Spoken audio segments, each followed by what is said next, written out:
प्रमुख वैज्ञानिक एवं आविष्कार, उनके प्रमुख योगदान या आविष्कार और वे कहां से जुड़े हुए थे, किस देश के थे, यानी मूल देश का नाम दिया गया है। आप इसको रट जाइएगा, बहुत ही महत्वपूर्ण है। देखिए, आर्किमिडीज ने उत्प्लावकता याद रखिएगा। आर्किमिडीज ने किसका नियम और क्या क्या नियम दिया, किस देश के थे? तो उत्प्लावकता का नियम और उत्तोलक का नियम आर्किमिडीज के द्वारा दिया गया, ये यूनान के थे। और जड़त्व का नियम गैलीलियो गैलीली ने दिया, ये इटली के रहने वाले थे।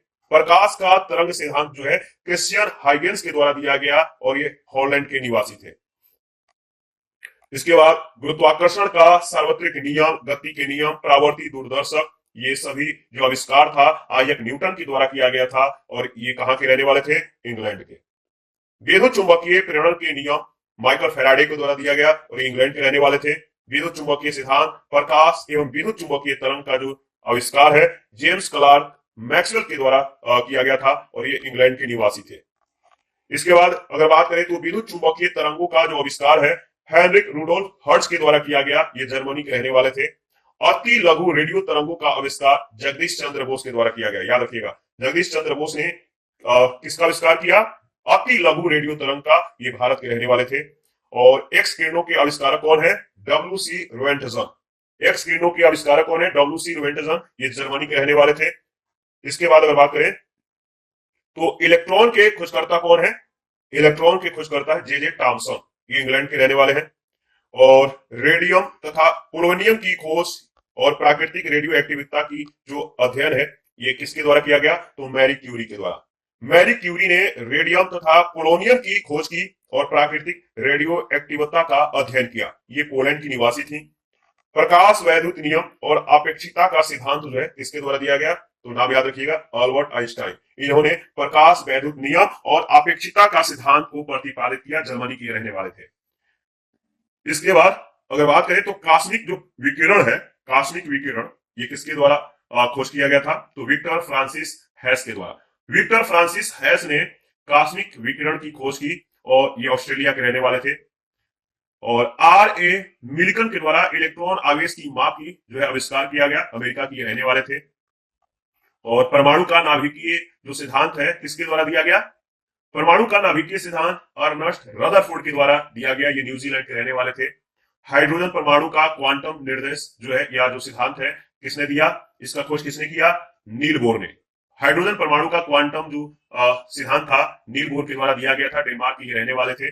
और चंद्रशेखर वेंकट रामन के द्वारा, याद रखिएगा, अणुओं के द्वारा प्रकाश का और प्रत्यास्थ प्रकीर्णन, ये भारत के रहने वाले थे। लुइस विक्टर द ब्रॉगली का जो खोज था द्रव्य की तरंग प्रकृति, और ये फ्रांस के रहने वाले थे। मेघनाथ साहा का जो खोज है वो क्या है? तो तापिक आयनन, ये भारत के रहने वाले थे। सत्येंद्र नाथ बोस, इन्होंने क्वांटम सांख्यिकी की खोज की, भारत के रहने वाले थे।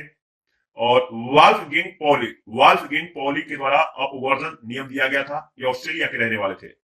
एनरिको फॉर्मी, याद रखिएगा, एनरिको फॉर्मी नियंत्रित नाभिकीय विखंडन की खोज की और ये इटली के रहने वाले थे। वर्नर हेजेनबर्ग क्वांटम यांत्रिकी और अनिश्चितता का सिद्धांत दिए थे, जर्मनी के ये रहने वाले थे।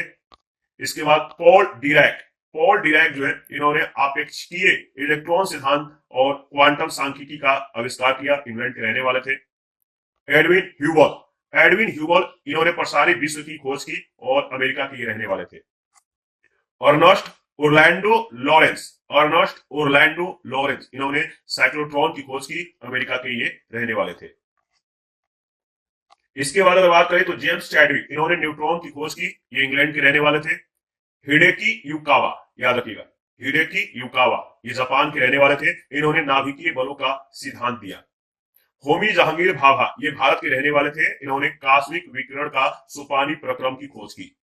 लेव डेविडोविक लैंडो, इन्होंने संघनित द्रव्य सिद्धांत तथा द्रव हीलियम की खोज की, ये रूस के रहने वाले थे। एस चंद्रशेखर, इनके बारे में अगर बात करें तो इन्होंने चंद्रशेखर सीमा, तारों की संरचना और उसके विकास की जो है आविष्कार किया और ये भारत के रहने वाले थे। जॉन बार्डिन, ट्रांजिस्टर अतिचालकता का सिद्धांत की खोज की, अमेरिका के रहने वाले थे।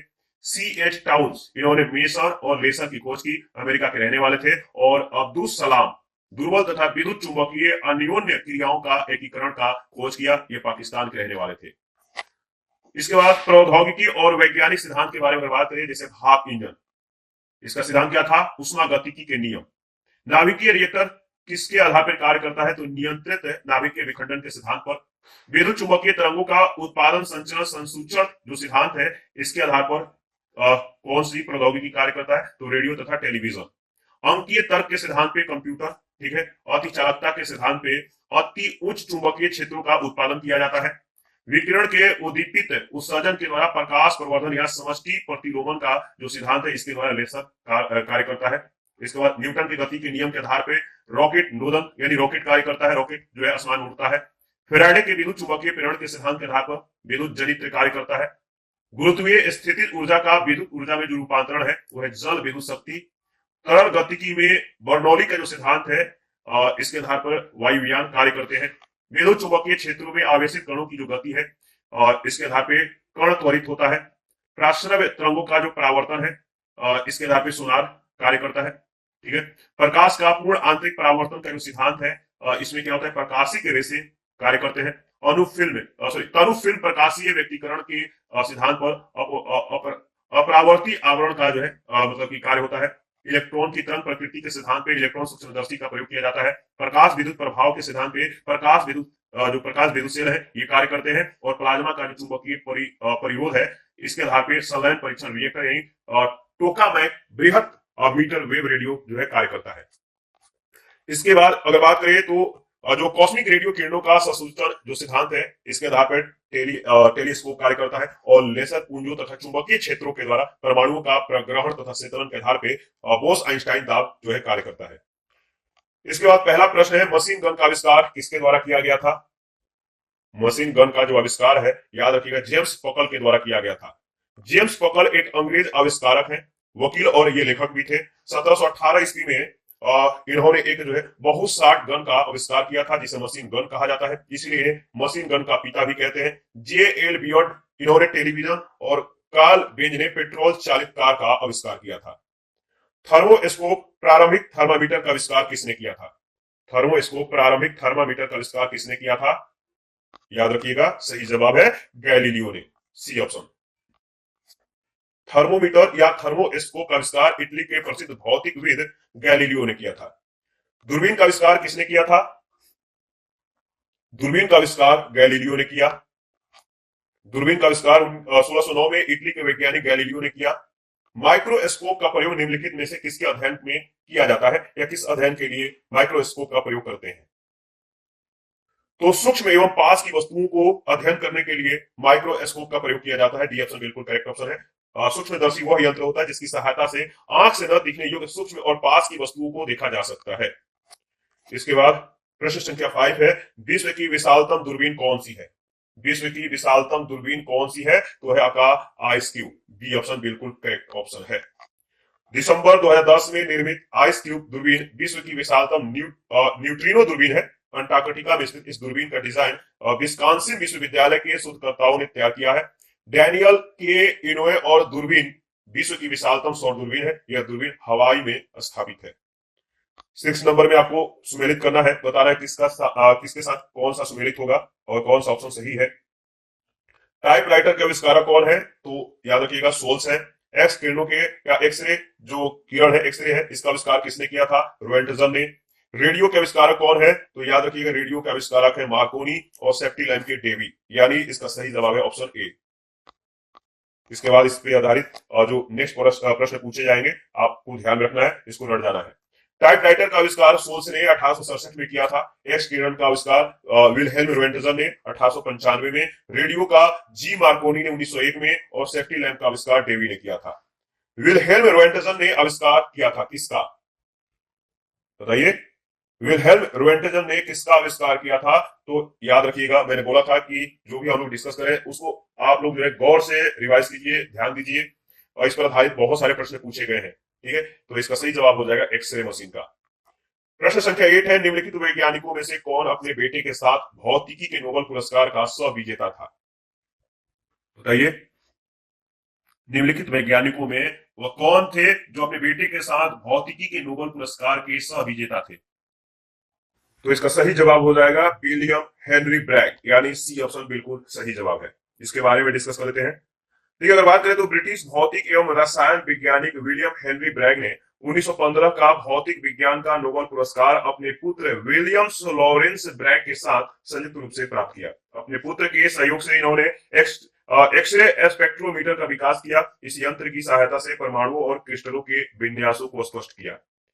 प्रश्न संख्या 9 है, निम्न को सुमेलित कीजिए, आविष्कारक एवं आविष्कार। इसको सुमेलित करना है। देखिए, इसका जो सही जवाब हो जाएगा वो हो जाएगा, देखिए मिलान कीजिएगा। जैसे जॉन गुटेनबर्ग, इन्होंने किसका आविष्कार किया? तो जॉन गुटेनबर्ग का जो आविष्कार है वो है आपका प्रिंटिंग प्रेस। ठीक है। इसके बाद डब्ल्यू के रोएंटसन ने एक्सरे का आविष्कार किया, एक्सरे। और माइकल फैराडे के द्वारा डायनेमो का आविष्कार किया गया। और अलेक्जेंडर ग्राहम बेल ने टेलीफोन का आविष्कार किया। यानी इसका सही जो ऑप्शन होगा वो ऑप्शन डी में दिया गया है। दोबारा से इसको रिवाइज कर लेते हैं। जॉन गुटेनबर्ग के द्वारा प्रिंटिंग प्रेस का आविष्कार, डब्ल्यू के रोएंटसन के द्वारा एक्सरे का आविष्कार, माइकल फैराडे का डायनेमो के द्वारा, अलेक्जेंडर ग्राहम बेल का टेलीफोन के द्वारा। प्रश्न संख्या 10 है, भाप के इंजन का आविष्कार किसने किया? भाप के इंजन का आविष्कार किसने किया? तो इसका सही जवाब है जेम्स वाट। 1698 ईस्वी में थॉमस सेवरी ने पहले क्रियात्मक भाप चालित इंजन का निर्माण किया। 1712 ईस्वी में थॉमस न्यूकोमन ने पहले व्यवसायिक भाप के इंजन का निर्माण किया था। दोनों ही इंजन खदानों से पानी निकालने में प्रयुक्त हुए। स्कॉटलैंड के आविष्कार जेम्स वाट ने इन इंजनों में सबसे महत्वपूर्ण सुधार किए, जिससे इन इंजनों का प्रयोग खदानों के या खदानों से पानी निकालने के अतिरिक्त अन्य उद्योगों में भी संभव हो सका। यही कारण है कि जेम्स वाट को भाप इंजन का आविष्कारक माना जाता है। 11 नंबर है, टेलीफोन का आविष्कार किसने किया? टेलीफोन का आविष्कार किसने किया? तो सही जवाब है ग्राहम बेल। ग्राहम बेल के द्वारा टेलीफोन का आविष्कार 1876 में किया गया था। और 12 नंबर है, इलेक्ट्रिक बल्ब की खोज किसने की? इलेक्ट्रिक बल्ब की खोज किसने की? तो थॉमस एडिसन ने। थॉमस एडिसन इसका सही जवाब है। अमेरिकी वैज्ञानिक Thomas Alva Edison electric bulb के आविष्कारक है। गैस इंजन की खोज किसने की? गैस इंजन की खोज किसने की? तो इसका सही जवाब है डेमलर ने। सी ऑप्शन बिल्कुल सही जवाब हो जाएगा। डीजल इंजन की खोज रूडोल्फ डीजल ने 1895 में। सेफ्टी लैंप की खोज डेवी ने। कार्बोरेटर की खोज जर्मनी के जी डेमलर ने और 1876 ईस्वी में की। और गैस इंजन की खोज भी डेमलर ने ही की थी। फाउंटेन पेन के आविष्कारक कौन थे? फाउंटेन पेन के आविष्कारक याद रखिएगा, फाउंटेन पेन के आविष्कारक जिनका नाम था वाटरमैन। ऑप्शन ए इसका सही जवाब है, Waterman right option. Fountain pen का आविष्कार लेविस एडिसन वाटरमैन ने 1883 ईस्वी में न्यूयॉर्क शहर में किया था। वाटरमैन ने अपने इस उत्पाद का पेटेंट जो है 1884 ईस्वी में करवाया था। 15 नंबर है, रडार का आविष्कारक कौन था? रडार का आविष्कारक कौन था? तो रॉबर्ट वाटसन। ऑप्शन ए बिल्कुल करेक्ट ऑप्शन है। ठीक है। इसके बाद अगर बात करें तो स्कॉटिश भौतिकविद रॉबर्ट वाटसन वाट ने 1930 में पहली प्रायोगिक रडार व्यवस्था का विकास किया था। द्वितीय विश्व युद्ध में इस व्यवस्था का उपयोग हवाई हमलों से पूर्व सचेत करने के लिए किया गया। 16 नंबर है, अल्फ्रेड नोबेल ने किसका आविष्कार किया? अल्फ्रेड नोबेल ने किसका आविष्कार किया? तो डायनामाइट का। सी ऑप्शन बिल्कुल करेक्ट ऑप्शन है। स्वीडिश वैज्ञानिक अल्फ्रेड नोबेल ने डायनामाइट का आविष्कार किया था। विश्व प्रसिद्ध नोबेल पुरस्कार इनके द्वारा ही स्थापित ट्रस्ट के द्वारा दिया जाता है। ठीक है। और टेलीविजन का आविष्कार किसने किया? तो इसका सही जवाब है टेलीविजन का आविष्कार। टेलीविजन का आविष्कार किसने किया? सही जवाब है बेयर्ड ने। C option. टेलीविजन का आविष्कार जे एल बेयर्ड ने 1926 में ब्रिटेन में किया था। एडिसन ने विद्युत बल्ब और फ्रैंकलिन ने तड़ित चालक की खोज की थी। 18 नंबर है, जे एल बेयर्ड का नाम किस आविष्कारक से जुड़ा हुआ है? जे एल बेयर्ड का नाम किस आविष्कारक से जुड़ा हुआ है? सही जवाब है टेलीविजन। सी ऑप्शन बिल्कुल करेक्ट ऑप्शन है। 19 नंबर है, निम्न में से किसने लेजर का आविष्कार किया? निम्न में से किसने लेजर का आविष्कार किया? तो इसका सही जवाब हो जाएगा थियोडोर मैनिन। थियोडोर मैनिन। लेजर का आविष्कार अमेरिकी वैज्ञानिक थियोडोर मैनिन ने किया था। ये 16 मई 1960 को रूबी क्रिस्टल से जो है लाल रंग की किरणें पैदा करने में सफल हुए थे। लेजर यानी light amplification by the stimulated emission of radiation का संक्षिप्त रूप है। याद रखिएगा लेजर का। हालांकि कुछ लोग गार्डन वुड को भी लेजर के प्रथम आविष्कारक की संज्ञा देते हैं, लेकिन वुड को मैनिन से पेटेंट बाद में मिलने के कारण थियोडोर मैनिन को ही लेजर का आधिकारिक आविष्कारक माना जाता है। प्रश्न संख्या 20 है, निम्नलिखित में से कौन सा युग्म सुमेलित नहीं है? निम्नलिखित में से कौन सा युग में सुमेलित नहीं है? तो इसका सही जवाब हो जाएगा जे पर्किंस का जो संबंध दिया गया पेनिसिलिन से सही नहीं है। पेनिसिलिन एंटीबायोटिक का एक समूह है और इसकी उत्पत्ति पेनिसिलियम कवक से हुई है। सभी पेनिसिलिन बीटा लैक्टेम एंटीबायोटिक होते हैं और ऐसे जीवाणुगत संक्रमण के इलाज में प्रयोग में लाए जाते हैं जो आमतौर पर ग्राम पॉजिटिव जीवधारियों के कारण होते हैं। पेनिसिलिन की खोज का श्रेय जो है 1928 में स्कॉटिश वैज्ञानिक और नोबेल पुरस्कार विजेता अलेक्जेंडर फ्लेमिंग को जाता है। पेनिसिलिन के आविष्कारक कौन थे? इसका सही जवाब क्या होगा? कमेंट करके बताइए। पेनिसिलिन के आविष्कारक कौन थे? तो अलेक्जेंडर फ्लेमिंग, बी ऑप्शन बिल्कुल करेक्ट ऑप्शन है। अलेक्जेंडर फ्लेमिंग ने जो अलेक्जेंडर फ्लेमिंग थे, इन्होंने किसकी खोज की थी? तो ये प्रश्न बहुत बार पूछा गया, इसको आप ध्यान में रखिएगा। अलेक्जेंडर फ्लेमिंग ने पेनिसिलिन की खोज की, ऑप्शन ए इसका सही जवाब है। 23 नंबर भी सेम प्रश्न सेम जवाब। सर अलेक्जेंडर फ्लेमिंग ने किसकी खोज की थी? आपको मालूम है सर अलेक्जेंडर फ्लेमिंग ने पेनिसिलिन की खोज की थी। आगे बढ़ते हैं नेक्स्ट प्रश्न संख्या 24। फ्लेमिंग ने क्या खोजा था? अलेक्जेंडर फ्लेमिंग ने क्या खोज की थी? तो पेनिसिलिन की। निम्न में से कौन सुमेलित क्रम में है? सुमेलित क्रम में जो है वो कौन सा है? तो देखिए ऑप्शन को देखिए, रेडियम की खोज किसने किया था? रेडियम मैडम क्यूरी ने। इसके बाद पेनिसिलिन का अलेक्जेंडर, बताइए, अलेक्जेंडर फ्लेमिंग ने। एक्सरे का डब्ल्यू के रोएंटजन और चेचा का एडवर्ड जेनर। यानी इसका सही जो मतलब दिया गया वो है ऑप्शन ए में। ऑप्शन ए बिल्कुल करेक्ट ऑप्शन है। रेडियम तत्व की खोज पीरे क्यूरी और मैडम क्यूरी ने 1898 में की थी। पेनिसिलिन की खोज अलेक्जेंडर फ्लेमिंग ने 1928 में की। एक्सरे किरण की खोज 1895 में विल्हेल्म के रोएंटजन ने की थी। एडवर्ड जेनर ने 1796 में चेचक के टीके की खोज की। 26 नंबर है, निम्नलिखित में से किसने एक्स किरणों का आविष्कार किया है? किसने एक्स किरणों का आविष्कार किया है? सही जवाब है रोएंटजन, बी ऑप्शन बिल्कुल करेक्ट ऑप्शन है। 27 नंबर है, निम्नलिखित में उनकी खोज के अनुसार कालानुक्रमानुसार व्यवस्थित कीजिए, नीचे दिए गए कूट से सही उत्तर चुनिए। निम्नलिखित को उनकी खोज के अनुसार कालानुक्रमानुसार व्यवस्थित कीजिए, नीचे दिए गए कूट से सही उत्तर चुनिए। इसका सही जवाब क्या होगा? देखिए अगर बात करें तो इसका सही जवाब हो जाएगा क्या? सबसे पहले अगर बात करें तो सबसे पहले आएगा डायोड, ठीक है। इसके बाद क्या आएगा? डायोड के बाद ट्रांजिस्टर। इसके बाद अगर बात करें तो आपका आ जाएगा इंटीग्रेटेड परिपथ यानी आईसी, और इसके बाद आ जाएगा आपका एसएमडी, सतह पर लगने वाले अवयव। तो इसका जो सही जवाब है किसमें दिया गया है? ऑप्शन सी में। देखिए डायोड जो है इसका खोज 1904 में जॉन एम्ब्रोस फ्लेमिंग के द्वारा किया गया। ट्रांजिस्टर का खोज 1947 में जॉन बार्डिन और वाल्टर ब्रेटाइन के द्वारा। एसएमडी यानी सतह पर लगने वाले जो अवयव हैं, इनकी खोज 1960 के दशक में आईबीएम के द्वारा, और इंटीग्रेटेड परिपथ यानी आईसी का खोज 1958 में जैक किल्बी के द्वारा किया गया था। 28 नंबर है, सूची 1 सूची 2 को मिलान कीजिए। सूची 1 सूची 2 को मिलान कीजिए। चलिए मिलान करते हैं। एक तरफ वैज्ञानिक का नाम, दूसरी तरफ उनके आविष्कार का नाम दिया गया। जैसे अल्फ्रेड नोबेल, इन्होंने किस चीज की आविष्कार की थी? अल्फ्रेड नोबेल ने। तो देखिए इसका सही जवाब हो जाएगा अल्फ्रेड नोबेल ने डायनामाइट की जो है खोज की। इसके बाद और जो अलेक्जेंडर फ्लेमिंग थे, इन्होंने पेनिसिलिन की खोज की।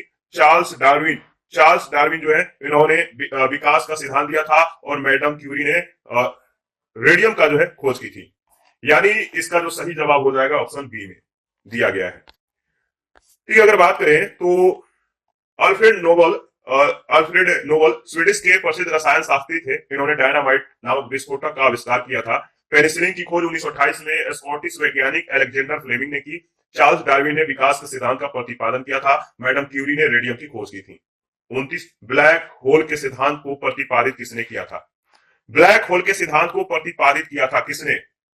इसका सही जवाब है एस चंद्रशेखर ने। सी ऑप्शन बिल्कुल सही जवाब है।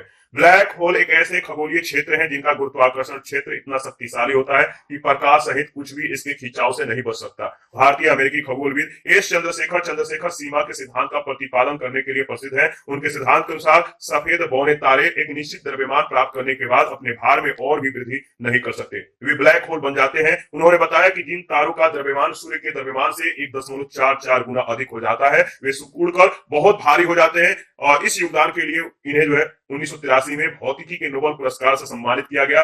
हाल ही में खगोलविदों ने इवेंट होराइजन दूरबीन की मदद से किसी ब्लैक होल का प्रथम चित्र लेने में सफलता प्राप्त की। प्रश्न संख्या 30, वैज्ञानिक एस चंद्रशेखर को नोबेल पुरस्कार किस कार्य के लिए मिला था? वैज्ञानिक एस चंद्रशेखर को नोबेल पुरस्कार किस कार्य के लिए मिला था? याद रखिएगा, नक्षत्र भौतिकी के संदर्भ में, यानी इसका सही जवाब हो जाएगा ऑप्शन ए। 31 है, निम्नलिखित वैज्ञानिकों में से किसने यह सिद्ध कर दिया कि सूर्य के द्रव्यमान से 1.44 गुना कम द्रव्यमान वाले तारे मृत होकर श्वेत वामन तारे यानी व्हाइट ड्वार्फ्स बन जाते हैं? इसका सही जवाब है एस चंद्रशेखर, बी ऑप्शन बिल्कुल करेक्ट ऑप्शन है। प्रख्यात अंतरिक्ष वैज्ञानिक सुब्रमण्यम चंद्रशेखर ने कृष्ण वीवर सिद्धांत यानी ब्लैक होल थ्योरी का प्रतिपादन किया। उन्होंने अपने अनुसंधान से यह सिद्ध कर दिया, इस सिद्धांत को प्रतिपादित किया कि सूर्य के द्रव्यमान से 1.44 गुना कम द्रव्यमान वाले तारे जो होते हैं वो मृत होकर व्हाइट ड्वार्फ यानी श्वेत वामन तारे बन जाते हैं। 32, प्रकाश वैद्युत प्रभाव के आविष्कर्ता कौन थे? प्रकाश वैद्युत प्रभाव के आविष्कर्ता कौन थे? किसने आविष्कार किया था? तो याद रखिएगा, सही जवाब हो जाएगा प्रकाश वैद्युत प्रभाव के आविष्कर्ता थे हर्ट्ज, यानी ऑप्शन ए। किसी पदार्थ के द्वारा बहुत ही छोटी तरंग दैर्ध्य के विद्युत चुंबकीय विकिरण से ऊर्जा के अवशोषण के फलस्वरूप उसमें से इलेक्ट्रॉनों का उत्सर्जन होता है। इसे प्रकाश विद्युत प्रभाव के नाम से जाना जाता है। इस प्रभाव की खोज सर्वप्रथम 1887 में हेनरिच हर्ट्ज ने की थी। इस घटना को हर्ट्ज प्रभाव के नाम से भी जाना जाता है। आइंस्टीन को प्रकाश वैद्युत प्रभाव की व्याख्या एवं इसके नियम का आविष्कार का जो है श्रेय प्राप्त है। इस कार्य के लिए 1921 में इन्हें नोबेल पुरस्कार से भी नवाजा गया। 33 है, वैज्ञानिक अल्बर्ट आइंस्टीन प्रसिद्ध है। वैज्ञानिक अल्बर्ट आइंस्टीन किसके लिए प्रसिद्ध है? तो इसका सही जवाब क्या होगा? इसका सही जवाब है प्रकाश विद्युत प्रभाव, फोटो इलेक्ट्रिक इफेक्ट के लिए। 34 है, आइंस्टीन को नोबेल पुरस्कार दिया गया था। आइंस्टीन को नोबेल पुरस्कार दिया गया था किसके लिए? तो प्रकाश वैद्युत प्रभाव के लिए। आइंस्टीन को नोबेल पुरस्कार से सम्मानित किया गया किसके लिए? आपको मालूम है इसका सही जवाब क्या होगा? आइंस्टीन को नोबेल पुरस्कार से सम्मानित किया गया था किसके लिए? तो प्रकाश वैद्युत प्रभाव की खोज के लिए, यानी ऑप्शन ए बिल्कुल सही जवाब है। 36 नंबर है, आइंस्टाइन को निम्न में से उसके किस सिद्धांत के लिए नोबेल पुरस्कार दिया गया था? आइंस्टाइन को निम्न में से उसके किस सिद्धांत के लिए नोबेल पुरस्कार दिया गया था? सही जवाब है प्रकाश विद्युत के सिद्धांत के लिए, बी ऑप्शन बिल्कुल करेक्ट ऑप्शन है। आइंस्टीन को नोबेल प्राइज किस कार्य पर मिला? नोबेल जो प्राइज है आइंस्टाइन को किसके लिए दिया गया? देखिए कितना बार ये प्रश्न पूछा गया, बहुत बार पूछा गया है, तो इसको याद रखिएगा। तो अगर बात करें तो प्रकाश विद्युत प्रभाव के लिए आइंस्टीन को नोबेल प्राइज जो है दिया गया था, तो इसका सही जवाब हो जाएगा ऑप्शन डी। 38, अपेक्षिता का सिद्धांत इनमें से किस वैज्ञानिक ने प्रस्तुत किया? अपेक्षिता का सिद्धांत इनमें से किस वैज्ञानिक ने प्रस्तुत किया? तो अल्बर्ट आइंस्टीन, ऑप्शन ए इसका सही जवाब है। अपेक्षिता का सिद्धांत अल्बर्ट आइंस्टीन ने प्रस्तुत किया। यह सिद्धांत दो अंतर संबंध परिकल्पनाओं नाम तो सामान्य अपेक्षिता और विशिष्ट अपेक्षिता पर आधारित है। जहां सामान्य अपेक्षिता का सिद्धांत गुरुत्वाकर्षण बल की उपस्थिति में सभी भौतिक घटनाओं पर लागू होता है, वहीं विशिष्ट अपेक्षिता का सिद्धांत गुरुत्व की अनुपस्थिति में सभी भौतिक घटनाओं पर लागू होता है। प्रश्न संख्या 39 है, आइंस्टीन के E बराबर mc स्क्वायर समीकरण में C किसका इंडिकेटर है? C किसको मतलब इंडिकेट करता है? तो C जो है इसका मतलब है ये जो है प्रकाश गति का द्योतक है, बी ऑप्शन। आइंस्टीन ने प्रदर्शित किया कि द्रव्यमान ऊर्जा के समतुल्य होता है, चाहे वह किसी भी रूप में क्यों ना हो। आइंस्टीन के सूत्र के अनुसार E क्या है? ऊर्जा है, एनर्जी, m मतलब मास यानी द्रव्यमान, और C यानी प्रकाश की गति, E बराबर mc स्क्वायर। 40 नंबर है, अल्बर्ट आइंस्टीन कौन सा वाद्य यंत्र बजाने में निपुण था? अल्बर्ट आइंस्टीन के द्वारा कौन सा वाद्य यंत्र बजाया जाता था? तो वायलिन, याद रखिएगा। भौतिकी में चतुर्थ आयाम का परिचय किसने दिया था? भौतिकी में चतुर्थ आयाम का परिचय किसने दिया? इसका सही जवाब क्या होगा? तो इसका अगर बात करें तो सही जवाब होगा, बताइए, 41 का सही जवाब है आइंस्टीन, बी ऑप्शन। विख्यात वैज्ञानिक अल्बर्ट आइंस्टीन ने किसी भौतिक परिघटना या घटना को संदर्भित करने के लिए XYZ निर्देशांकों के साथ जो टाइम यानी टाइम को भी एक आयाम मानकर चतुर्थ आयाम को भी आवश्यक बताया, सैद्धांतिक रूप से इसे सिद्ध करके दिखाया। 42 है, सर सीवी रमन को भौतिकी का नोबेल पुरस्कार कब प्राप्त हुआ था? सीवी रमन को भौतिकी का नोबेल पुरस्कार कब दिया गया था? 1930 में, बी ऑप्शन बिल्कुल सही जवाब है। भारतीय वैज्ञानिक सीवी रमन को रमन प्रभाव की खोज के लिए 1930 में भौतिक वैज्ञानिक का नोबेल पुरस्कार प्रदान किया गया। रमन प्रभाव के महत्व को देखते हुए इसके आविष्कार के तिथि 28 फरवरी को प्रतिवर्ष जो है राष्ट्रीय विज्ञान दिवस के रूप में मनाया जाता है। तो याद रखिएगा 28 फरवरी को किसकी याद में विज्ञान दिवस जो है मनाया जाता है, इंपॉर्टेंट है। इसके बाद 43 है, प्रसिद्ध भारतीय भौतिकी या भौतिकी डॉक्टर सीवी रमन को उनके कार्य पर उन्हें नोबेल पुरस्कार दिया गया था 1930 में। 44 है, किस स्मृति में या किसकी स्मृति में 28 फरवरी को प्रत्येक वर्ष राष्ट्रीय विज्ञान दिवस के रूप में मनाया जाता है? तो आपको मालूम है इसका सही जवाब क्या होगा। किनके स्मृति में याद में 28 फरवरी को प्रत्येक साल राष्ट्रीय विज्ञान दिवस के रूप में मनाया जाता है? तो रमन प्रभाव दिवस के उपलक्ष्य में, ऑप्शन ए। राष्ट्रीय विज्ञान दिवस कब मनाया जाता है? नेक्स्ट प्रश्न है, राष्ट्रीय विज्ञान दिवस कब मनाया जाता है? बहुत बार ये प्रश्न पूछे जा चुके हैं। तो राष्ट्रीय विज्ञान दिवस 28 फरवरी को हर एक साल मनाया जाता है। राष्ट्रीय विज्ञान दिवस कब मनाया जाता है? सेम प्रश्न सेम जवाब, 28 फरवरी। 46 का सी ऑप्शन बिल्कुल सही जवाब है। किस वैज्ञानिक का जन्मदिन राष्ट्रीय विज्ञान दिवस के रूप में मनाया जाता है? तो आपको मालूम है किसके, मतलब कि बताइए। प्रसिद्ध वैज्ञानिक सीवी रमन का जन्म 7 नवंबर 1888 को हुआ था, जबकि राष्ट्रीय विज्ञान दिवस प्रतिवर्ष 28 फरवरी को मनाया जाता है। इसी दिन सर सीवी रमन ने रमन प्रभाव की खोज की थी। तो आपको याद रखना है, इसमें जो आंसर दिया गया सही नहीं है। 48 है, 1988 में किसकी जन्म शताब्दी मनाई गई? 1988 में किसकी जन्म शताब्दी मनाई गई? तो सही जवाब है सीवी रमन की, डी ऑप्शन। ठीक है, चार्ल्स डार्विन, इनका समय है 12 फरवरी 1809 से 19 अप्रैल 1882 तक। रामानुज ये गणितज्ञ थे, इनका समय 22 दिसंबर 1887 से 26 अप्रैल 1920 तक। आइंस्टीन के द्वारा सापेक्षता का सिद्धांत 1905 में प्रस्तावित किया गया था। सीवी रमन 7 नवंबर 1888 को जो है 7 नवंबर 1888 से 21 नवंबर 1970 तक। 1988 में सीवी रमन की जन्म शताब्दी मनाई गई थी। हाल ही में बना the man who knew infinity शीर्षक वाला चलचित्र किसके जीवन चरित्र पर आधारित है? हाल ही में बना the man who knew infinity शीर्षक वाला चलचित्र किसके द्वारा जो है या किसके जीवन चरित्र पर आधारित है? सही जवाब है S Ramanujan, option A. The man who knew infinity 2015 में रिलीज हुई ब्रिटिश फिल्म है, जो इसी नाम से रचित रॉबर्ट कैनिगेल के उपन्यास पर आधारित है। यह फिल्म भारतीय गणितज्ञ श्रीनिवास रामानुजन के जीवन पर आधारित है। 50 नंबर, निम्नलिखित वैज्ञानिकों में से किसने नवीन सापेक्षता का सिद्धांत को प्रतिपादित किया था? वो कौन वैज्ञानिक है जिन्होंने नवीन सापेक्षता सिद्धांत को प्रतिपादित किया था? तो इसका सही जवाब हो जाएगा जेवी नार्लिकर ने नवीन सापेक्षता सिद्धांत का प्रतिपादन किया। उन्होंने वरिष्ठ वैज्ञानिक डॉक्टर फ्रेड होयले के साथ मिलकर आइंस्टीन के सापेक्षता सिद्धांत में संशोधन करके यह सिद्धांत प्रतिपादित किया।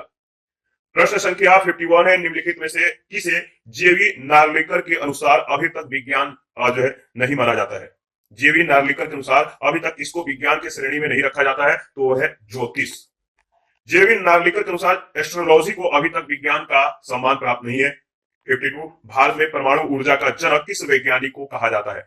भारत में परमाणु ऊर्जा के जनक कौन है? याद रखिएगा, सही जवाब हो जाएगा होमी जे भाभा, बी ऑप्शन। होमी जहांगीर भाभा भारतीय नाभिकीय भौतिक शास्त्री थे। इन्होंने भारत के परमाणु ऊर्जा कार्यक्रम के विकास में महत्वपूर्ण योगदान दिया। इन्हें भारत के परमाणु ऊर्जा कार्यक्रम का जनक माना जाता है। 53, होमी भाभा पुरस्कार किस क्षेत्र में विशेष योगदान के लिए दिया जाता है? तो आपको मालूम है इसका सही जवाब क्या होगा। होमी भाभा पुरस्कार किस क्षेत्र में विशेष योगदान के लिए दिया जाता है? तो याद रखिए नाभिकीय ऊर्जा के मतलब की क्षेत्र में। होमी जहांगीर भाभा भारत के परमाणु ऊर्जा कार्यक्रम के जनक थे। इनके स्मृति में नाभिकीय ऊर्जा के क्षेत्र में विशेष योगदान देने वाले वैज्ञानिकों को होमी भाभा पुरस्कार प्रदान किया जाता है। स्टीफन हॉकिंग एक है, क्या है? स्टीफन हॉकिंग एक क्या है? तो एक वैज्ञानिक है, सी ऑप्शन इसका सही जवाब है। स्टीफन विलियम हॉकिंग एक विश्व प्रसिद्ध ब्रितानी भौतिक शास्त्री थे। मोटर न्यूरॉन बीमारी से पीड़ित होने के बावजूद उन्हें ब्रह्मांड विज्ञान के क्षेत्र में उनके अभूतपूर्व योगदान के लिए जाना जाता है। 14 मार्च 2018 को इनका निधन हो गया था।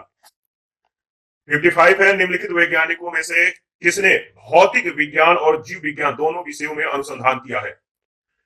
किस वैज्ञानिक ने भौतिक विज्ञान और जीव विज्ञान दोनों के विषयों में अनुसंधान किया है, खोज किया है? तो सही जवाब है जगदीश चंद्र बोस भारत के प्रख्यात भौतिकविद, जीव और वनस्पति वैज्ञानिक थे। इन्होंने रेडियो और माइक्रोवेव सिग्नलों के विषय में अनुसंधान के साथ वनस्पति विज्ञान के क्षेत्र में भी महत्वपूर्ण योगदान दिया। इन्होंने विभिन्न उद्दीपनों के विरुद्ध पौधों की प्रतिक्रिया मापने के लिए केस्कोग्राफ नामक यंत्र का आविष्कार किया था।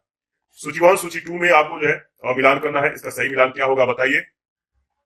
तो देखिए, अगर बात करें तो इसका जो सही मिलान होगा डॉक्टर जो राजा रमन्ना है, इनका संबंध किससे, मतलब कि इनका संबंध किससे है? तो आप बताइए। इनका संबंध नाभिकीय भौतिकी से है, याद रखिएगा। और इसके बाद अगर बात करें तो डॉक्टर एम.एस. स्वामीनाथन का जो संबंध है वो किससे है? तो ये कृषि विज्ञान से संबंधित है। Professor U.R.. राव का जो संबंध है बताइए, इनका संबंध किससे है? तो याद रखिएगा अंतरिक्ष अनुसंधान से और प्रोफेसर मेघनाथ साहा का जो संबंध है किनसे है, तो उष्मागतिकी एवं खगोल भौतिकी से। यानी इसका जो सही जवाब हो जाएगा ऑप्शन सी में दिया गया है। दोबारा से इसको रिवाइज कर देते हैं। डॉक्टर राजा रमन्ना भारत के प्रसिद्ध नाभिकीय भौतिकविद थे। इन्हें भारत के नाभिकीय कार्यक्रम का जनक कहा जाता है। Doctor M S Swaminathan Bharat के प्रसिद्ध कृषि वैज्ञानिक हैं। उन्हें भारत में हरित क्रांति का जनक भी कहा जाता है। प्रोफेसर यू आर राव प्रसिद्ध अंतरिक्ष वैज्ञानिक तथा भारतीय अंतरिक्ष अनुसंधान संगठन के पूर्व चेयरमैन थे। मेघनाथ साहा सुप्रसिद्ध भारतीय खगोल वैज्ञानिक थे। वे साहा समीकरण के प्रतिपादन के लिए जाने जाते हैं या प्रसिद्ध थे। 57 है उष्मीय आयनन सिद्धांत एक महत्वपूर्ण देन है। उष्मीय आयनन सिद्धांत एक महत्वपूर्ण देन है किसका, एम एन साहा की, B option. M N Saha का महत्वपूर्ण योगदान उष्मीय आयनन सिद्धांत प्रतिपादित करना रहा है। एच जे भाभा को अंतरिक्ष किरणों की बौछार का सिद्धांत और भारत में परमाणु ऊर्जा के जनक के रूप में जाना जाता है। सीवी रमन प्रकाश के प्रफिंडन से संबंधित रमन प्रभाव, क्रिस्टल की संरचना पर अध्ययन एवं खोज के लिए तथा जेसी बोस बेतार संदेश पौधों में चेतना की खोज, क्रिस्कोग्राफ का आविष्कार के लिए जाने जाते हैं। भारत में अणु बम के विकास में कौन संबंधित है, भारत में अणु बम के विकास से संबंधित कौन है, तो याद रखिएगा सही जवाब है राजा रमन्ना, सी ऑप्शन। भौतिक वैज्ञानिक डॉक्टर राजा रमन्ना 1974 में भारत के प्रथम परमाणु परीक्षण के मुख्य सूत्रधार रहे। वे विखंडन भौतिकी के विकास से संबंधित थे। वे भाभा एटॉमिक रिसर्च सेंटर के निर्देशक एवं परमाणु ऊर्जा आयोग की अध्यक्षता भी किए थे, अध्यक्ष भी थे, और 24 सितंबर 2004 को मुंबई में इनका निधन हो गया। 59 निम्नलिखित वैज्ञानिकों में से कौन नोबेल पुरस्कार विजेता नहीं है। निम्नलिखित वैज्ञानिकों में से वह कौन वैज्ञानिक है जिन्हें अब तक नोबेल पुरस्कार नहीं दिया गया है। 59 का सही जवाब है जगदीश चंद्र बोस, यानी डी ऑप्शन। हरगोविंद खुराना को 1968 में चिकित्सा के क्षेत्र में नोबेल पुरस्कार दिया गया। सीवी रमन को 1930 में भौतिकी के क्षेत्र में नोबेल पुरस्कार दिया गया। सुब्रमण्यम चंद्रशेखर को 1983 में भौतिकी के क्षेत्र में नोबेल पुरस्कार दिया गया। वहीं जगदीश चंद्र बोस को नोबेल पुरस्कार जो है अब तक नहीं प्राप्त हुआ है। इसी के साथ आज का सेशन समाप्त। विवेक ये पूछा गया कि भौतिकी के किस शाखा में अति सूक्ष्म कणों की चाल का अध्ययन किया जाता है। भौतिकी के किस ब्रांच में, किस शाखा में अति सूक्ष्म कणों की चाल का अध्ययन किया जाता है, तो सही जवाब है क्वांटम मैकेनिक्स, क्वांटम मैकेनिक्स। देखिए अगर बात करें तो क्वांटम मैकेनिक्स विज्ञान की वह शाखा है जिसमें अति सूक्ष्म अति सूक्ष्म कणों की जो है गति और उनके अंतर संबंधों का अध्ययन किया जाता है। सेकंड प्रश्न है जियोडेसी वह विज्ञान है जो संबंधित है किससे, जियोडेसी, जियोडेसी वह विज्ञान है जो संबंधित है,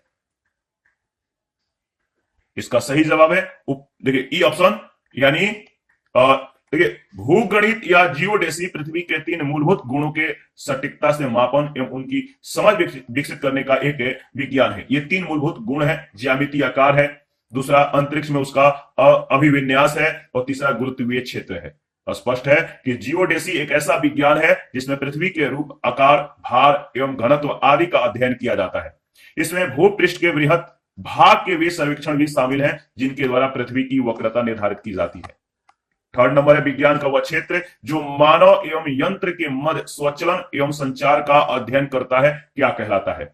विज्ञान का वह क्षेत्र जो मानव एवं यंत्र के मध्य स्वचलन एवं संचार का अध्ययन करता है कहलाता है क्या, तो साइबरनेटिक्स। क्या कहलाता है, साइबरनेटिक्स। साइबरनेटिक्स विज्ञान की आधुनिकतम शाखाओं में से एक है। इसके अंतर्गत विभिन्न तंत्रों में हो रही प्रक्रियाओं की नियंत्रण क्रियाविधि का अध्ययन किया जाता है। इसकी सर्वप्रथम परिकल्पना याद रखिएगा नॉर्बर्ट वीनर ने की थी। इसे नियंत्रण का विज्ञान भी कहते हैं, साइंस ऑफ कंट्रोल भी कहते हैं। समय मापक विज्ञान है, समय मापक विज्ञान है, याद रखिएगा समय मापक जो विज्ञान है होरोलॉजी, होरोलॉजी के अंतर्गत समय मापन का जो है अध्ययन किया जाता है, याद रखिएगा। इसके बाद नेक्स्ट घर्षण एवं स्नेहक का अध्ययन है। किसके अंतर्गत घर्षण एवं स्नेहक का अध्ययन किया जाता है, तो सही जवाब है ट्राइबोलॉजी, डी ऑप्शन। ट्राइबोलॉजी के अंतर्गत घर्षण एवं स्नेहक का जो है अध्ययन किया जाता है, याद रखिएगा। घर्षण एवं स्नेहक से संबंधित सिद्धांतों का अध्ययन एवं उनका अनुप्रयोग ट्राइबोलॉजी के अंतर्गत किया जाता है। 6 नंबर है विज्ञान के किस क्षेत्र में व्हाइट ड्वार्फ के बारे में सीखेंगे।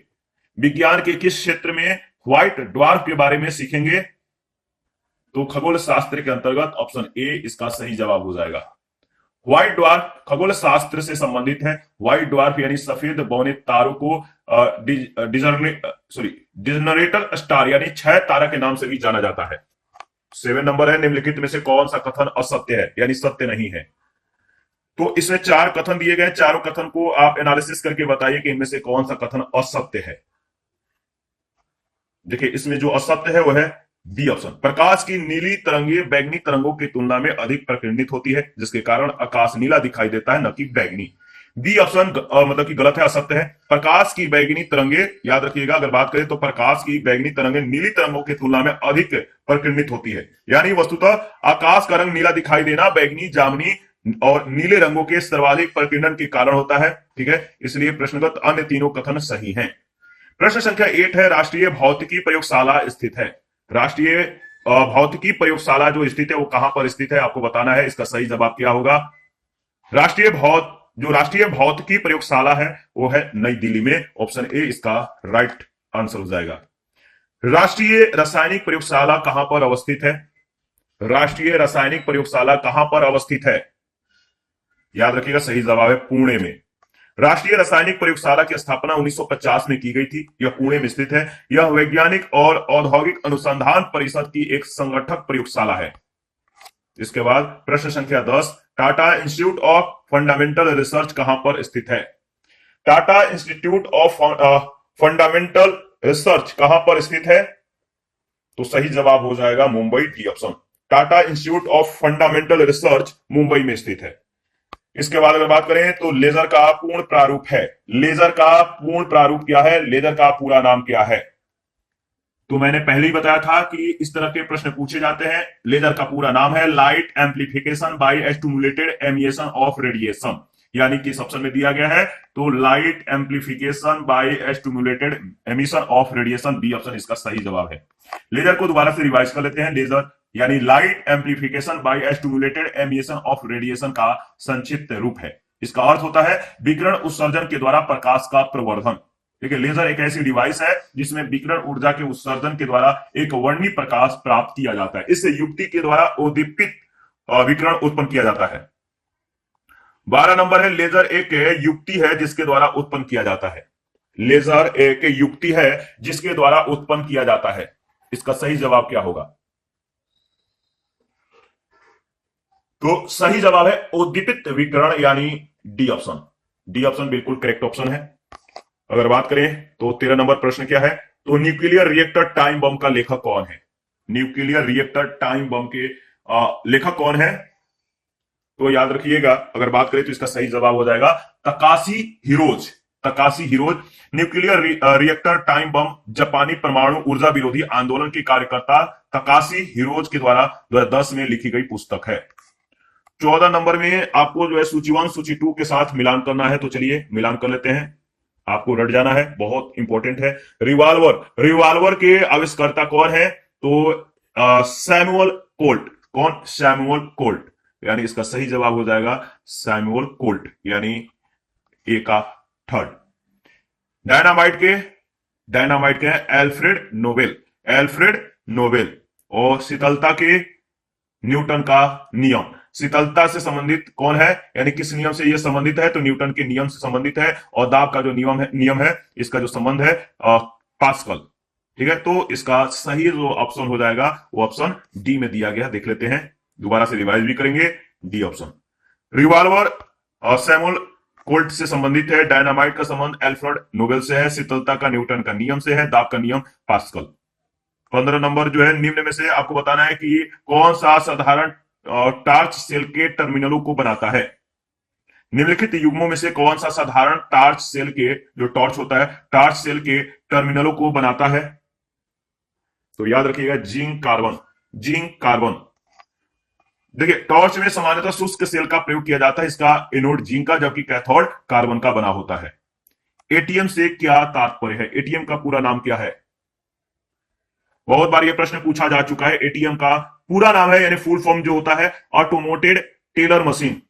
तो इसका सही जवाब हो जाएगा option C, automated teller machine इसका पूरा नाम है। और यह मशीन एक ऐसा दूरसंचार नियंत्रित व कंप्यूटरीकृत उपकरण है जो ग्राहकों को वित्तीय हस्तांतरण से जुड़ी सेवाएं उपलब्ध कराता है। 17 नंबर है, निम्नलिखित में से कौन भारत के सभी एटीएम को जोड़ता है? निम्नलिखित में से कौन भारत के सभी एटीएम को जोड़ता है? तो देखिए इसका सही जवाब हो जाएगा, ऑप्शन को एक बार देख लीजिए। सही जवाब है भारतीय राष्ट्रीय भुगतान निगम, national payments corporation of India. C option बिल्कुल करेक्ट जवाब है। देखिए इसके बारे में हम लोग डिस्कस भी करेंगे। अगर बात करें तो national payment corporation of India NPCI यानी भारतीय राष्ट्रीय भुगतान निगम भारत में सभी खुदरा भुगतान प्रणाली के लिए एक जो है अम्ब्रेला जैसा कार्य करता है, जिसे भारतीय रिजर्व बैंक और भारतीय बैंक संघ के मार्गदर्शन और समर्थन के साथ भुगतान और निपटान प्रणाली अधिनियम 2007 के तहत स्थापित किया गया था। एनपीसीआई अगर बात करें तो इसके 10 कोर प्रमोटर बैंक है, यह निम्नलिखित भुगतान प्रणालियों का संचालन करता है। National financial switch, immediate payment service, बैंकों के द्वारा जारी रुपए कार्ड की संबद्धता और गैर बैंकिंग वित्तीय कंपनियों के द्वारा जारी किए गए सब ब्रांडेड क्रेडिट कार्ड या आरबीआई के द्वारा अनुमोदित किसी भी अन्य इकाई की संबद्धता। इसके बाद है national automotive clearing house, Aadhaar enabled payment system. इसके बाद है operation of cheque truncation system CTS. इसके बाद भारत में सभी एटीएम नेटवर्क को जोड़ने का कार्य नेशनल फाइनेंशियल स्विच के द्वारा किया जाता है, लेकिन वर्तमान में यह संस्था भारतीय राष्ट्रीय भुगतान निगम यानी एनपीसीआई के अंतर्गत संचालित है। सी इसका सही जवाब है। 18 नंबर है 21वीं शताब्दी की कौन सी तकनीक युक्ति 21वीं शताब्दी की कौन सी तकनीक युक्ति लघु रूपण में कमाल कर सकती है। 21वीं सेंचुरी की कौन सी तकनीकी या तकनीक युक्ति जो है लघु रूपण में कमाल कर सकती है, तो इसका सही जवाब हो जाएगा वो है आपका नैनो तकनीक, नैनो टेक्नोलॉजी। नैनो तकनीक या नैनो प्रौद्योगिकी व्यवहारिक विज्ञान के क्षेत्र में 1 से 100 नैनोमीटर स्केल में प्रयुक्त और अध्ययन की जाने वाली सभी तकनीकों और संबंधित विज्ञान का यह समूह है। 1 नैनोमीटर बराबर 10 के पावर -9 मीटर होता है। नैनो तकनीक के प्रयोग से अत्यंत सूक्ष्म यंत्र एवं उपकरण बनाना संभव हो सकता है। 19 नंबर है एक कण जिसकी कम से कम एक बीमा 10 के पावर -7 मीटर से कम हो तो क्या कहलाएगा। आपको मालूम है इसका सही जवाब क्या होगा। एक कण है जिसकी कम से कम एक बीमा 10 के पावर -7 मीटर से कम है तो कहलाता है नैनो पार्टिकल। नैनो पार्टिकल या नैनो पार्टिकल जो होता है अति सूक्ष्म कण जिसकी कम से कम एक बीमा 10 के पावर -7 मीटर से कम है या कम हो, नैनो पार्टिकल कहलाता है। इसके बाद नेक्स्ट प्रश्न है, याद रखिएगा, पूछा गया है कि नैनो कण का आकार निम्नलिखित में से किसके बीच होता है। ऑप्शन को देखिए और बताइए नैनो कण का जो आकार है, जो साइज है, निम्नलिखित में से किसके आकार जैसा होता है, किसके बीच होता है। तो याद रखिएगा 1 एनम से 100 एनम नैनोमीटर, यानी 1 नैनोमीटर से 100 नैनोमीटर के बीच के जो आधार वाले कण होते हैं नैनो कण कहलाते हैं। 21 है निम्नलिखित कथनों पर विचार कीजिए। ठीक है, 3 कथन है। पहला है परास सूक्ष्म कण यानी नैनो पार्टिकल्स मानव निर्मित होने के सिवाय प्रकृति में अस्तित्व में नहीं है। क्या यह स्टेटमेंट सही है? नहीं। दूसरा है कुछ धात्विक ऑक्साइडों के परास सूक्ष्म कण प्रसाधन सामग्री यानी कॉस्मेटिक्स के निर्माण में काम आते हैं। बिल्कुल सही। कुछ वाणिज्यिक उत्पादों के परास सूक्ष्म कण जो पर्यावरण में आ जाते हैं मनुष्य के लिए असुरक्षित है। तीसरा बिल्कुल सही है, यानी सही जवाब है डी ऑप्शन। नैनो पार्टिकल्स प्रकृति में बड़ी मात्रा में पाए जाते हैं। उदाहरण स्वरूप अगर बात करें तो ज्वालामुखी एवं आग से निकलने वाले धुओं में विभिन्न प्रकार के नैनो कण जो है शामिल होते हैं। यहां तक कि वृक्ष भी हाइड्रोकार्बन यौगिकों के नैनो कण उत्सर्जित करते हैं। मानव निर्मित नैनो कण बृहत औद्योगिक प्रक्रियाओं के द्वारा उत्सर्जित किए जाते हैं। और स्पष्ट है कि कथन पहला असत्य है। विभिन्न धातु ऑक्साइड के नैनो कणों का उपयोग कॉस्मेटिक्स एवं सन स्क्रीम होता है इसके निर्माण में किया जाता है। मार्केट में ऐसा मिलता है क्रीम सन प्रोटेक्टेड। और याद रखिएगा कि टाइटेनियम ऑक्साइड, जिंक ऑक्साइड जैसे नैनो कणों का अत्यधिक उपयोग किया जाता है क्योंकि ये नैनो कण गैर तैलीय होते हैं और आसानी से अवशोषित हो जाते हैं। उल्लेखनीय है कि कुछ वाणिज्यिक उत्पादों के परास सूक्ष्म कण जो पर्यावरण में आ जाते हैं मनुष्यों के लिए असुरक्षित हैं, हानिकारक हैं।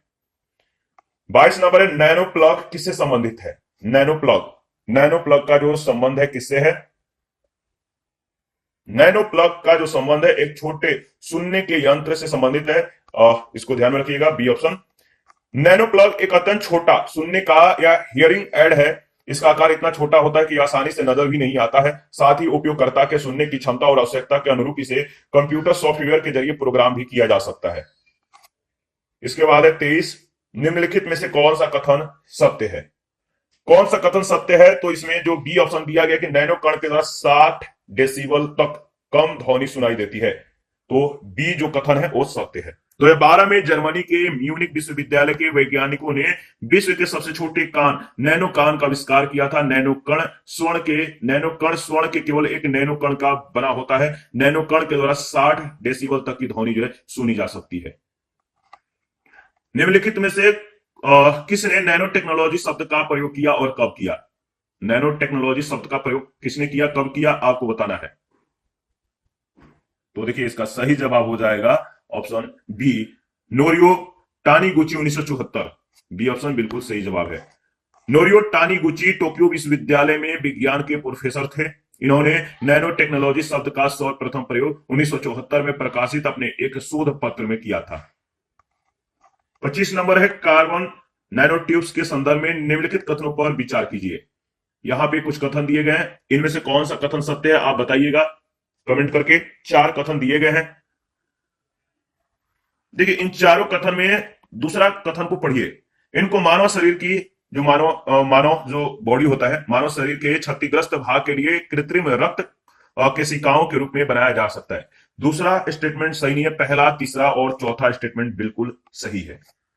कार्बन नैनो ट्यूब एक बेलनाकार नैनो संरचना वाले कार्बन के अपरूप है। इस बेलनाकार कार्बन अणुओं में नवीन गुण हैं जो उन्हें नैनो तकनीक, इलेक्ट्रॉनिक्स, प्रकाशिकी और पदार्थ विज्ञान के अन्य क्षेत्र के कई अनुप्रयोगों के साथ साथ वस्तु क्षेत्र में संभावित रूप से उपयोगी बनाते हैं।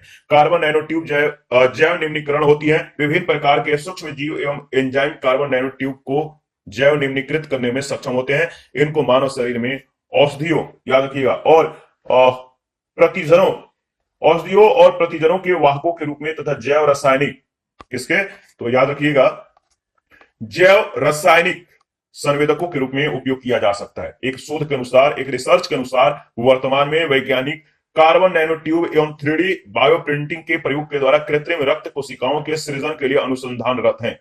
वर्तमान संदर्भ में कथन 2 असत्य है। जो प्रेजेंट का जो डेटा है उसके अनुसार इस प्रश्न को एनालिसिस करें तो वर्तमान के संदर्भ में दूसरा कथन असत्य हो जाता है। 26 नंबर है, स्वास्थ्य क्षेत्र में नैनो टेक्नोलॉजी के उपयोग के संदर्भ में निम्नलिखित कथनों पर जो है विचार करके बताइए कि कौन सा कथन सही है।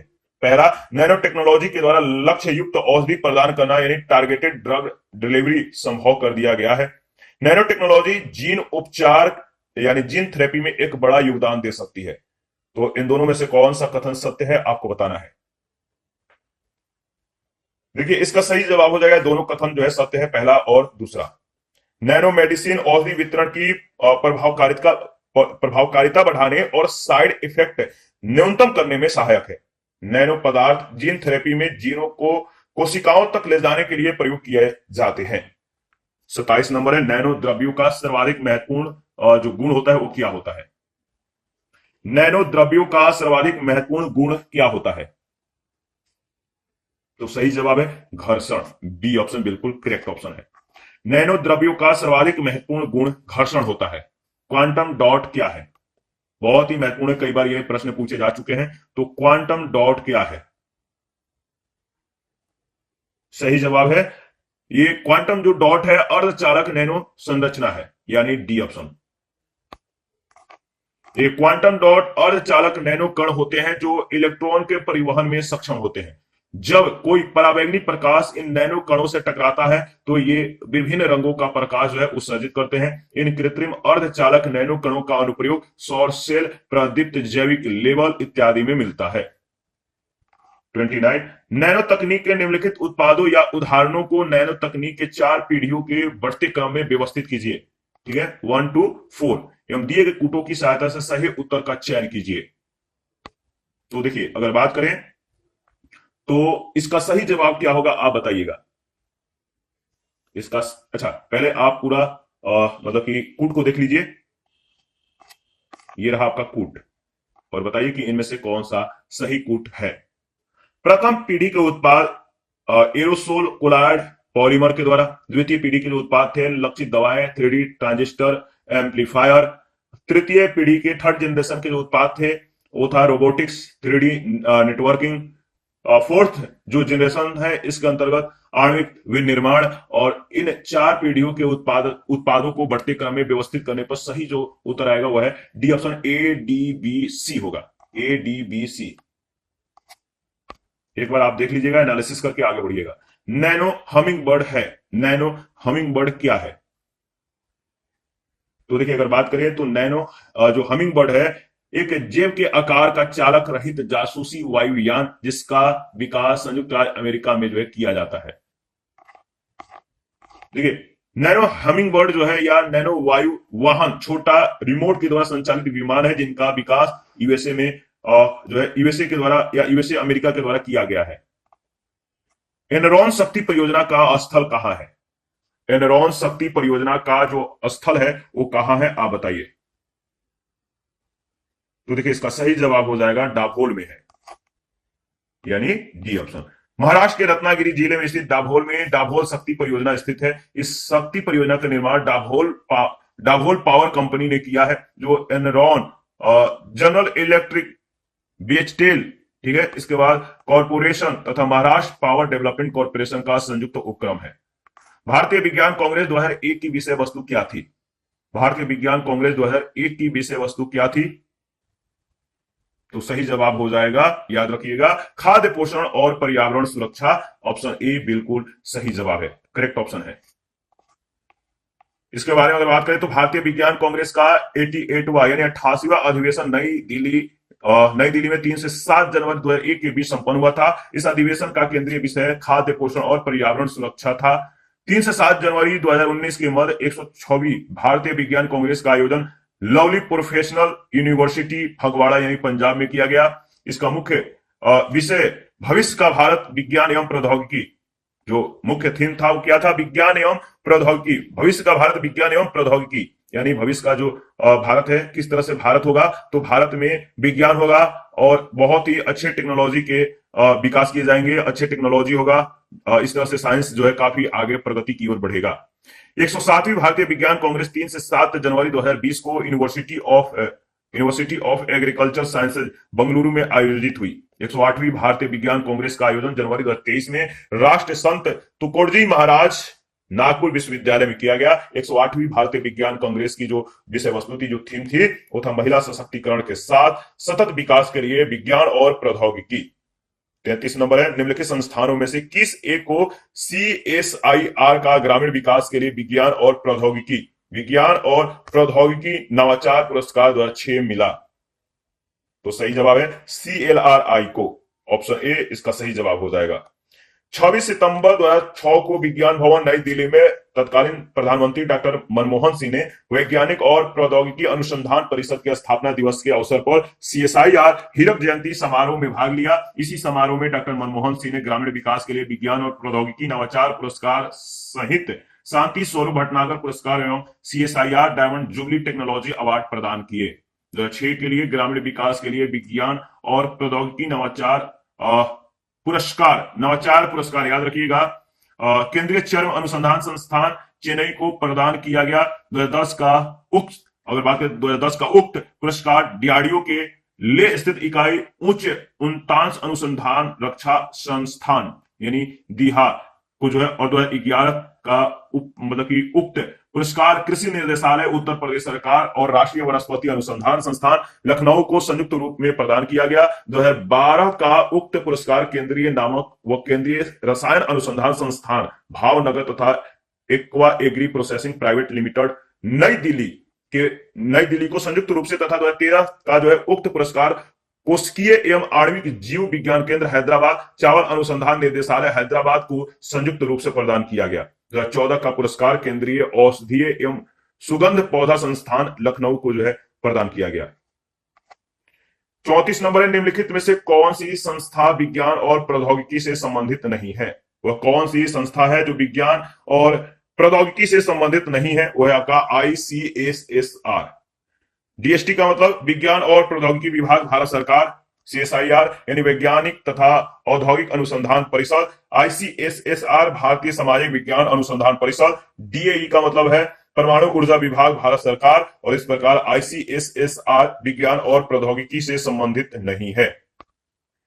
35 है, राष्ट्रीय नव प्रवर्तन प्रतिष्ठान भारत, नेशनल इनोवेशन फाउंडेशन जो है इंडिया के बारे में निम्नलिखित में से कौन सा कथन सही है?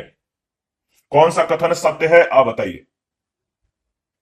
तो देखिए, अगर बात करें इन मतलब कि दोनों में से जो स्टेटमेंट है वो जो सही है वो है आपका ऑप्शन ए, यानी केवल पहला, केवल पहला।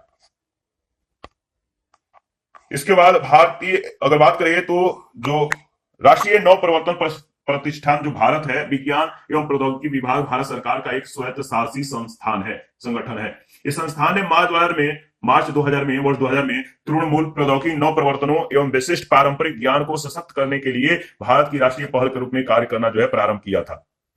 36 नंबर है, सूची 1 सूची 2 के साथ आपको मिलान करना है।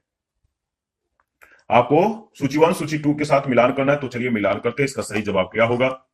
जैसे सेवरॉन, सेवरॉन का जो संबंध है वो किससे है? तो इसका सही जवाब हो जाएगा सेवरॉन का संबंध तेल से है।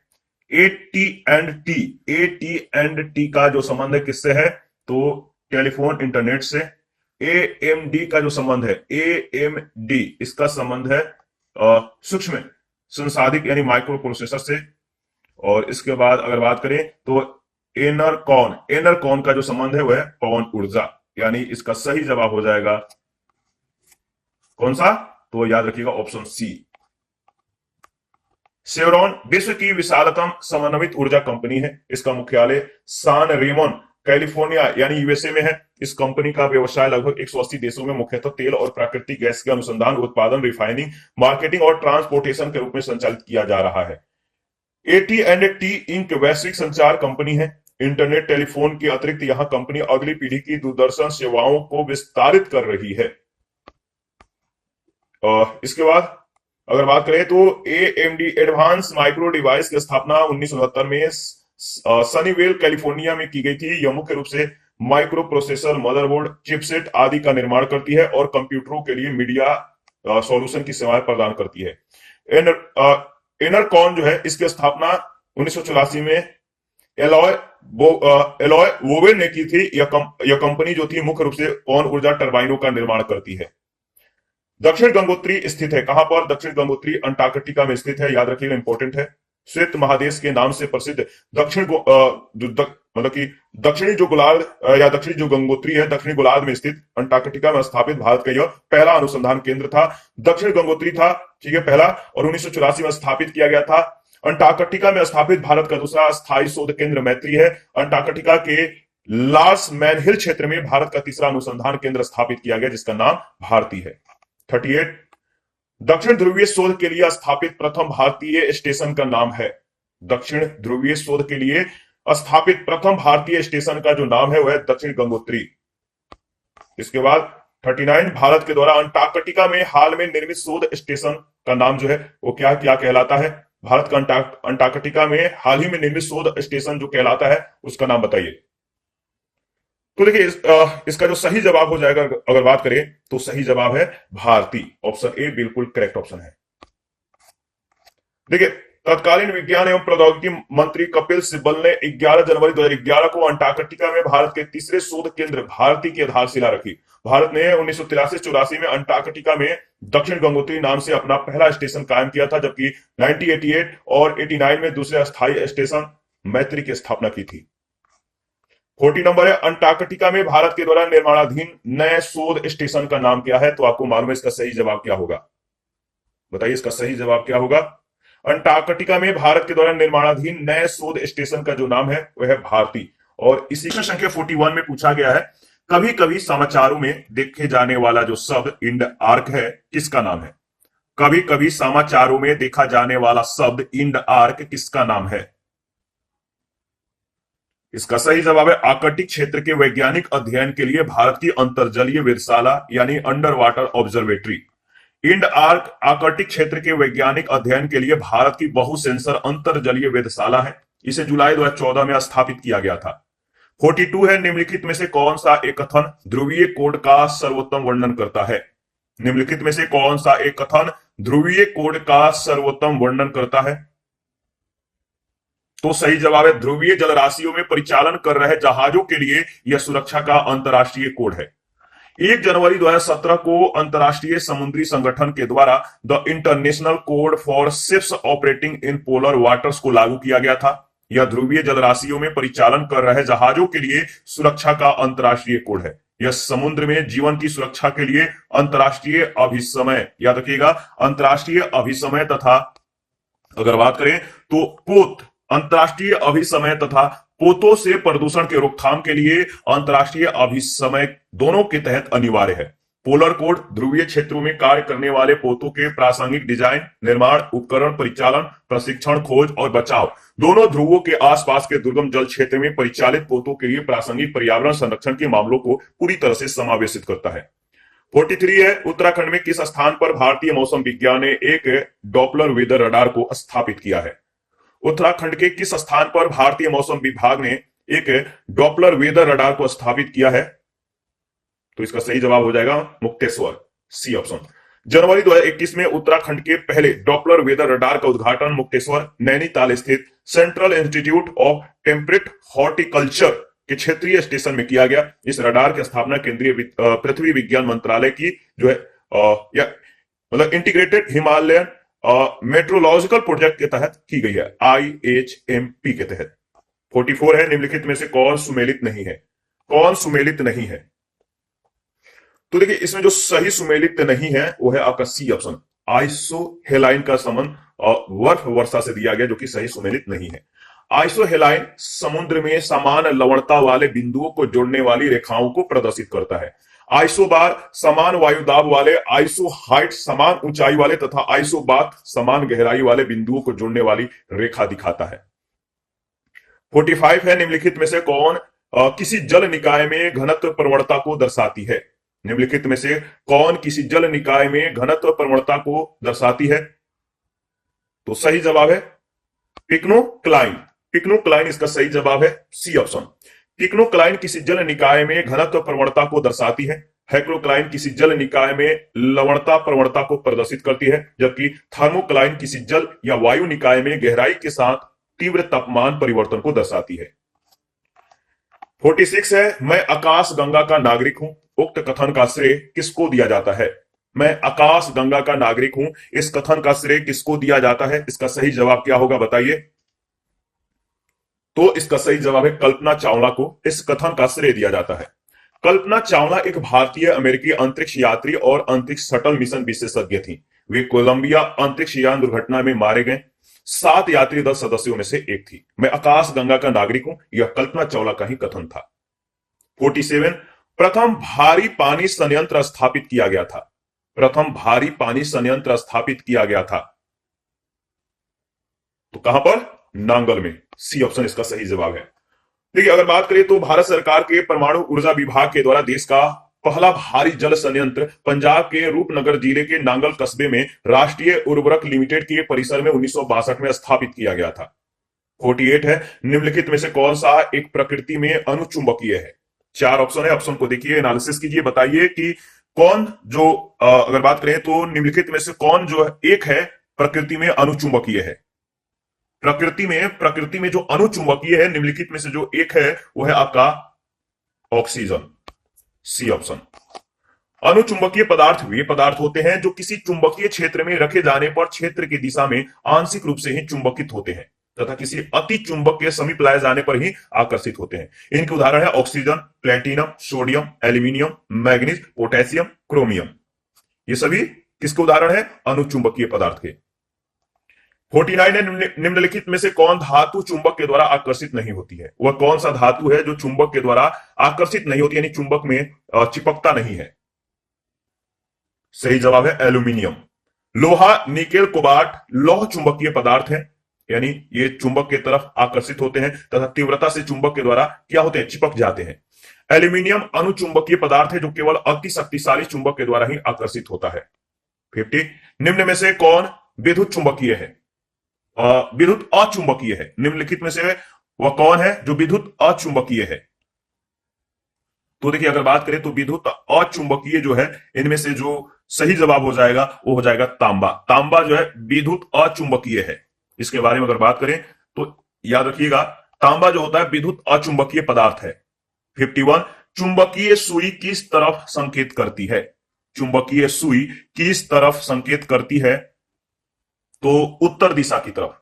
चुंबकीय प्रभाव के कारण चुंबकीय सुई की नोक सदैव उत्तर की तरफ होती है, उत्तर की तरफ इंडिकेट करती है, क्योंकि चुंबक उत्तर दक्षिण दिशा में रहता है, अतः सुई की नोक उसके आधार भाग के द्रव्यमान से कम होती है, इसीलिए वह नोक हमेशा उत्तर की तरफ ही रहती है। दिशा सूचक यंत्रों में चुंबकीय सुई का प्रयोग किया जाता है।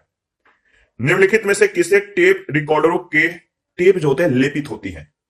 किसके टेप रिकॉर्डर की टेप जो लेपित रहती है इनमें से किससे? तो आपको बताना है। ठीक है, अगर बात करें तो फेरोमैग्नेटिक चूर्ण के द्वारा रिकॉर्डर के जो टेप होते हैं इस टेप को लेपित किया जाता है। किसके द्वारा? फेरोमैग्नेटिक चूर्ण के द्वारा। टेप रिकॉर्डर की कैसेट में ध्वनि का अभिलेखन फेरोमैग्नेटिक चूर्ण के लेप चढ़े प्लास्टिक के टेप पर किया जाता है। फेरोमैग्नेटिक चूर्ण लोहे के छोटे छोटे कणों से बना होता है। रिकॉर्डिंग के समय ये कण से चुंबकत्व प्राप्त करते हैं। 53 विश्व की सबसे विशुद्ध घड़ी जो प्रति 300 मिलियन वर्षों में केवल 1 सेकंड पीछे हो जाती है, प्रयोग करती है। क्या प्रयोग करती है? विश्व की सबसे विशुद्ध घड़ी जो प्रति 300 मिलियन वर्षों में केवल 1 सेकंड पीछे हो जाती है, प्रयोग करती है।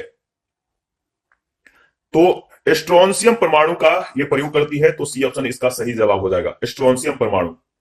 ठीक है, joint institute of laboratory astrophysics America के प्रतिष्ठित भौतिक विज्ञान अनुसंधान संस्थानों में से एक है।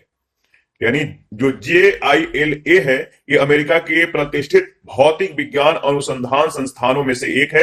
यहाँ के वैज्ञानिकों ने कुछ हजार स्ट्रोंशियम यानी चांदी के समान चमकीला सफेद धातु परमाणुओं पर आधारित एक घड़ी का निर्माण किया है। यह ऐसी आणविक घड़ी है जो सबसे ज्यादा सटीक समय बताएंगी। यह घड़ी सीजियम पर आधारित अमेरिकी समय मानक से ज्यादा सटीक है।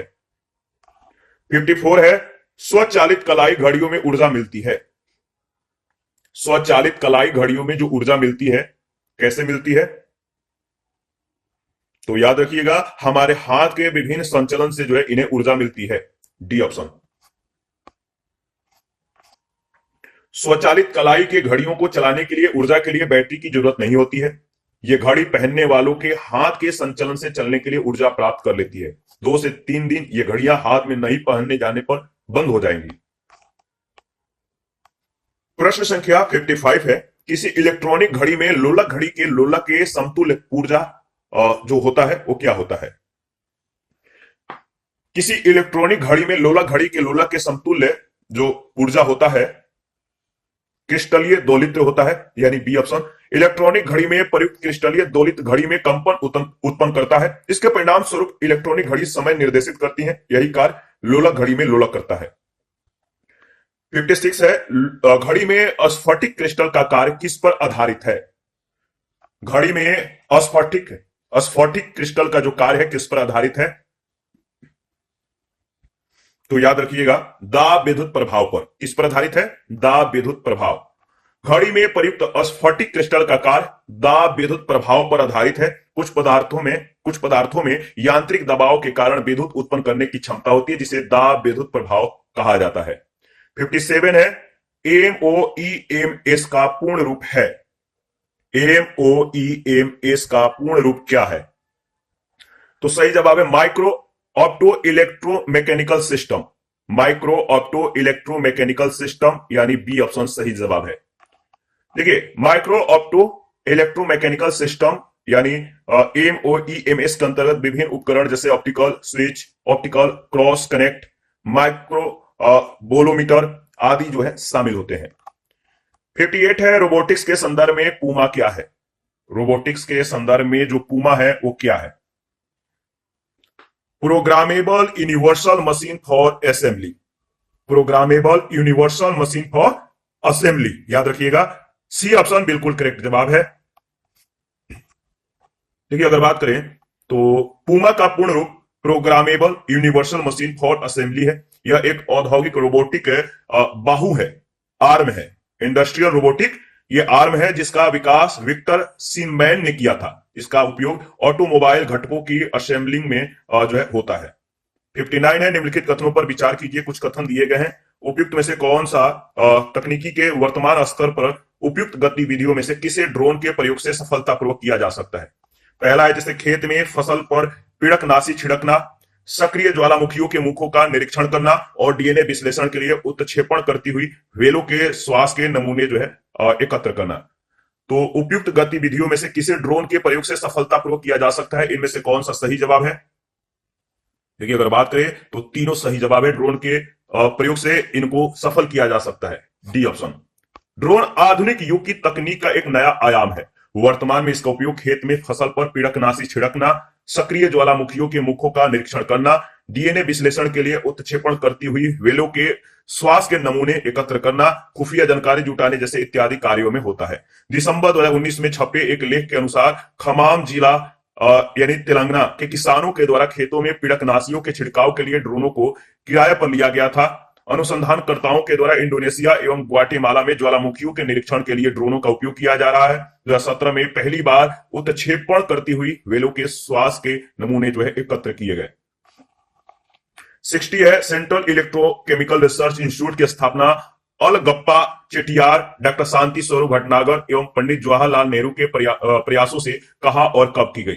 सेंट्रल इलेक्ट्रोकेमिकल रिसर्च इंस्टीट्यूट की स्थापना अलगप्पा चेटियार, डॉक्टर शांति स्वरूप भटनागर एवं पंडित जवाहरलाल नेहरू के प्रयासों से कहां और कब की गई? तो इसका सही जवाब क्या होगा? इसका सही जवाब हो जाएगा कराईकुड़ी 1953, यानी बी ऑप्शन, कराईकुड़ी 1953। सीएसआईआर केंद्रीय विद्युत रसायन अनुसंधान संस्थान की स्थापना 14 जनवरी 1953 को कराईकुड़ी यानी तमिलनाडु में की गई थी। 61 है, इंडियन इंस्टीट्यूट ऑफ साइंस की स्थापना बेंगलोर में कब और किनके प्रयासों से हुई? इंडियन इंस्टीट्यूट ऑफ साइंस की स्थापना बेंगलोर में कब और किनके प्रयासों से हुई? तो जमशेदजी टाटा के द्वारा 1909 में, यानी सी ऑप्शन इसका सही जवाब है। 1890 के दशक में एक सफल उद्योगपति जमशेदजी टाटा ने अपनी व्यक्तिगत संपत्ति से भारत में एक विश्व स्तरीय विश्वविद्यालय की स्थापना का निर्णय लिया। तत्कालीन मैसूर राज के सहयोग ने टाटा के स्वप्न को साकार करने में, ड्रीम को साकार करने में महत्वपूर्ण भूमिका अदा की और इस प्रकार 27 मई 1909 को भारतीय विज्ञान अनुसंधान बेंगलुरु अस्तित्व में आया। 62 है, निम्नलिखित में से कौन सुमेलित नहीं है? निम्नलिखित में से कौन सुमेलित नहीं है? इनमें से जो सुमेलित नहीं है वो कौन सा ऑप्शन होगा? तो देखिए अगर बात करें इनमें से जो सुमेलित नहीं है, अंटार्कटिका स्टडी सेंटर यानी अंटार्कटिका अध्ययन केंद्र बेंगलुरु में दिया गया, जो कि सही सुमेलित नहीं है। राष्ट्रीय ध्रुवीय एवं समुद्री अनुसंधान केंद्र बेंगलुरु में नहीं बल्कि वास्को डिगामा गोवा में स्थित है। बाकी अन्य सही सुमेलित हैं। 63 सूची 1 सूची 2 के साथ आपको मिलान करना है, तो चलिए मिलान कीजिए, बताइए इसका सही जवाब क्या होगा। सूची 1 सूची 2 के साथ एक तरफ सूची 1 में संस्थान और सूची 2 में अवस्थिति दिया गया, कौन सा संस्थान कहां पर अवस्थित है, मिलान कीजिए। तो देखिए अगर बात करें तो केंद्रीय उच्च तिब्बतन अध्ययन संस्थान कहां पर है? तो याद रखिएगा यह है वाराणसी में। केंद्रीय उच्च तिब्बतन अध्ययन संस्थान कहां पर है? याद रखिएगा वाराणसी में है। इंदिरा गांधी विकास अनुसंधान संस्थान कहां पर है? तो ये कहां पर है? ये बेंगलुरु में है। और राष्ट्रीय मनोस्वास्थ्य एवं तंत्रिका विज्ञान संस्थान कहां पर है? सॉरी, ये जो है आपका इंदिरा गांधी विकास अनुसंधान संस्थान मुंबई में है और राष्ट्रीय मनोस्वास्थ्य एवं तंत्रिका विज्ञान संस्थान ये बेंगलुरु में है और केंद्रीय उच्च तिब्बतन अध्ययन संस्थान वाराणसी में है, इसको याद रखिएगा। और आपका केंद्रीय अंग्रेजी और विदेशी भाषा जो संस्थान है वो कहां पर है? हैदराबाद में है। तो मैं दोबारा से इसको रिपीट कर देता हूं ताकि आपको जो है अच्छे से रिवाइज हो जाए। केंद्रीय उच्च तिब्बतन अध्ययन संस्थान वाराणसी में है, इंदिरा गांधी विकास अनुसंधान संस्थान मुंबई में है, राष्ट्रीय मनोस्वास्थ्य एवं तंत्रिका विज्ञान संस्थान बेंगलुरु में है, केंद्रीय अंग्रेजी और विदेशी भाषा संस्थान हैदराबाद में है। यानी इसका सही जवाब हो जाएगा option B.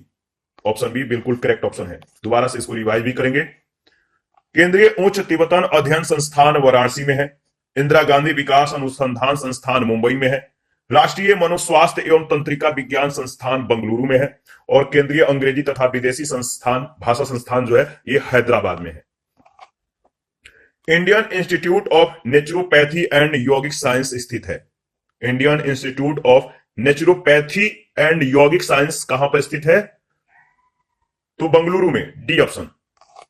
Indian institute of naturopathy and यौगिक साइंस बेंगलुरु में स्थित है। 65 सूची 1 सूची 2 के साथ मिलान कीजिए। तो चलिए मिलान करते हैं। केंद्रीय औषधि अनुसंधान संस्थान कहां पर है? बताइए केंद्रीय जो औषधि अनुसंधान संस्थान है ये कहां पर है? इसका सही जवाब हो जाएगा ये लखनऊ में है। कहां पर है? लखनऊ में। हाईटेक सिटी कहां पर है? हाईटेक सिटी हैदराबाद में है। साइंस सिटी किसको बोलते हैं आपको मालूम है? साइंस सिटी इसका सही जवाब हो जाएगा कोलकाता। और रॉकेट प्रक्षेपण केंद्र कहां पर है? तो याद रखिएगा थुम्बा, थुम्बा तिरुवनंतपुरम में। यानी इसका सही जो जवाब हो जाएगा ऑप्शन बी में दिया गया है। दोबारा से रिवाइज कर लेते हैं। केंद्रीय औषधि अनुसंधान संस्थान लखनऊ, रॉकेट प्रक्षेपण केंद्र थुम्बा, साइंस सिटी कोलकाता और हाईटेक सिटी हैदराबाद। 66 है, एक कार्बन माइक्रोफोन सबसे श्रेष्ठ प्रयुक्त होता है। एक कार्बन माइक्रोफोन सबसे श्रेष्ठ प्रयुक्त होता है किसमें? एक कार्बन माइक्रोफोन सबसे श्रेष्ठ प्रयुक्त होता है टेलीफोन में। बी ऑप्शन बिल्कुल करेक्ट, मतलब कि जवाब है, करेक्ट ऑप्शन है। माइक्रोफोन एक ध्वनि से वैद्युत ट्रांसड्यूसर या संवेदक होता है। ध्वनि से वैद्युत ट्रांसड्यूसर या संवेदक होता है जो ध्वनि को विद्युतीय संकेत में क्या करता है? रूपांतरित करता है। कार्बन माइक्रोफोनों के उपयोग के उदाहरण प्रारंभिक टेलीफोन पुनरावर्तकों में मिलते हैं, जिनके कारण निर्वात नलिकाओं के युग से पहले भी टेलीफोन पर लंबी दूरी की बातचीत कर पाना संभव हो सका। 67, ग्रहों की गति के नियम किसने प्रतिपादित किए थे? ग्रहों के गति के जो नियम थे किसने प्रतिपादित किए थे? तो सही जवाब है ऑप्शन बी, केपलर के द्वारा। याद रखिएगा, ग्रहों की गति से संबंधित 3 नियम केपलर के द्वारा प्रतिपादित किए गए थे। केपलर ने स्पष्ट कर दिया था कि प्रत्येक ग्रह दीर्घवृत्ताकार कक्षा में सूर्य की परिक्रमा करता है। 68 है, सोलेक्स का होता है। सोलेक्स का होता है, इसको संधि विच्छेद कीजिएगा तो ये 2 शब्दों से मिलकर बना है सोलर प्लस रिक्शा, यानी सोलर से युक्त रिक्शा जो है ये सोलेक्सा है। तो इसके बारे में अगर बात करें, डी ऑप्शन इसका बिल्कुल सही जवाब है। सोलेक्स का एक पर्यावरण मित्र तिपहिया वाहन है, यानी रिक्शा है। यह आंशिक रूप से पैडल तथा आंशिक रूप से वैद्युत ऊर्जा से चालित है। इसे वैद्युत ऊर्जा एक बैटरी के द्वारा उपलब्ध कराई जाती है जो कि सौर ऊर्जा से चार्ज होती है। बिब्लियोमेट्री है क्या है? बिब्लियोमेट्री क्या है आपको बताना है। बिब्लियोमेट्री सूचना प्रबंध उपकरण है। सी ऑप्शन बिल्कुल करेक्ट ऑप्शन है। 70 नंबर है, साइक्लोट्रॉन ऐसा यंत्र है जिससे उत्पन्न किए जाते हैं। क्या उत्पन्न किया जाता है? साइक्लोट्रॉन एक ऐसा यंत्र है जिसे उत्पन्न किया जाता है। क्या उत्पन्न किया जाता है? तो कृत्रिम मौसम। साइक्लोट्रॉन एक ऐसा यंत्र है जिसे कृत्रिम मौसम उत्पन्न किया जाता है। Cyclotron rotational field quantum magnetic resonance पर आधारित एक उपकरण का ट्रेड नाम है जिसका उपयोग कैंसर के इलाज में भी किया जा सकता है। 71, एशिया का प्रथम इंजीनियरिंग कॉलेज कहां पर स्थापित किया गया था? एशिया का पहला इंजीनियरिंग कॉलेज कहां पर स्थापित किया गया था? इसका सही जवाब हो जाएगा रुड़की। याद रखिएगा, रुड़की सही जवाब है, ऑप्शन सी में दिया गया है रुड़की। तत्कालीन उत्तर प्रदेश और वर्तमान में उत्तराखंड में स्थित रुड़की में एशिया के प्रथम इंजीनियरिंग कॉलेज की स्थापना की गई थी। 1853 में स्थापित Thomson college of civil engineering का नाम 1948 में बदलकर यूनिवर्सिटी ऑफ रुड़की कर दिया गया। 21 सितंबर 2001 को भारत सरकार ने अधिसूचना जारी करके इसे भारत का 7वां प्रौद्योगिकी संस्थान घोषित किया। 72 है, भारत में मीट्रिक प्रणाली कब से प्रारंभ की गई? भारत में मीट्रिक जो प्रणाली है कब से इसकी शुरुआत हुई आपको बताना है। तो याद रखिएगा 1 अप्रैल 1957 से, यानी सी ऑप्शन बिल्कुल करेक्ट ऑप्शन है।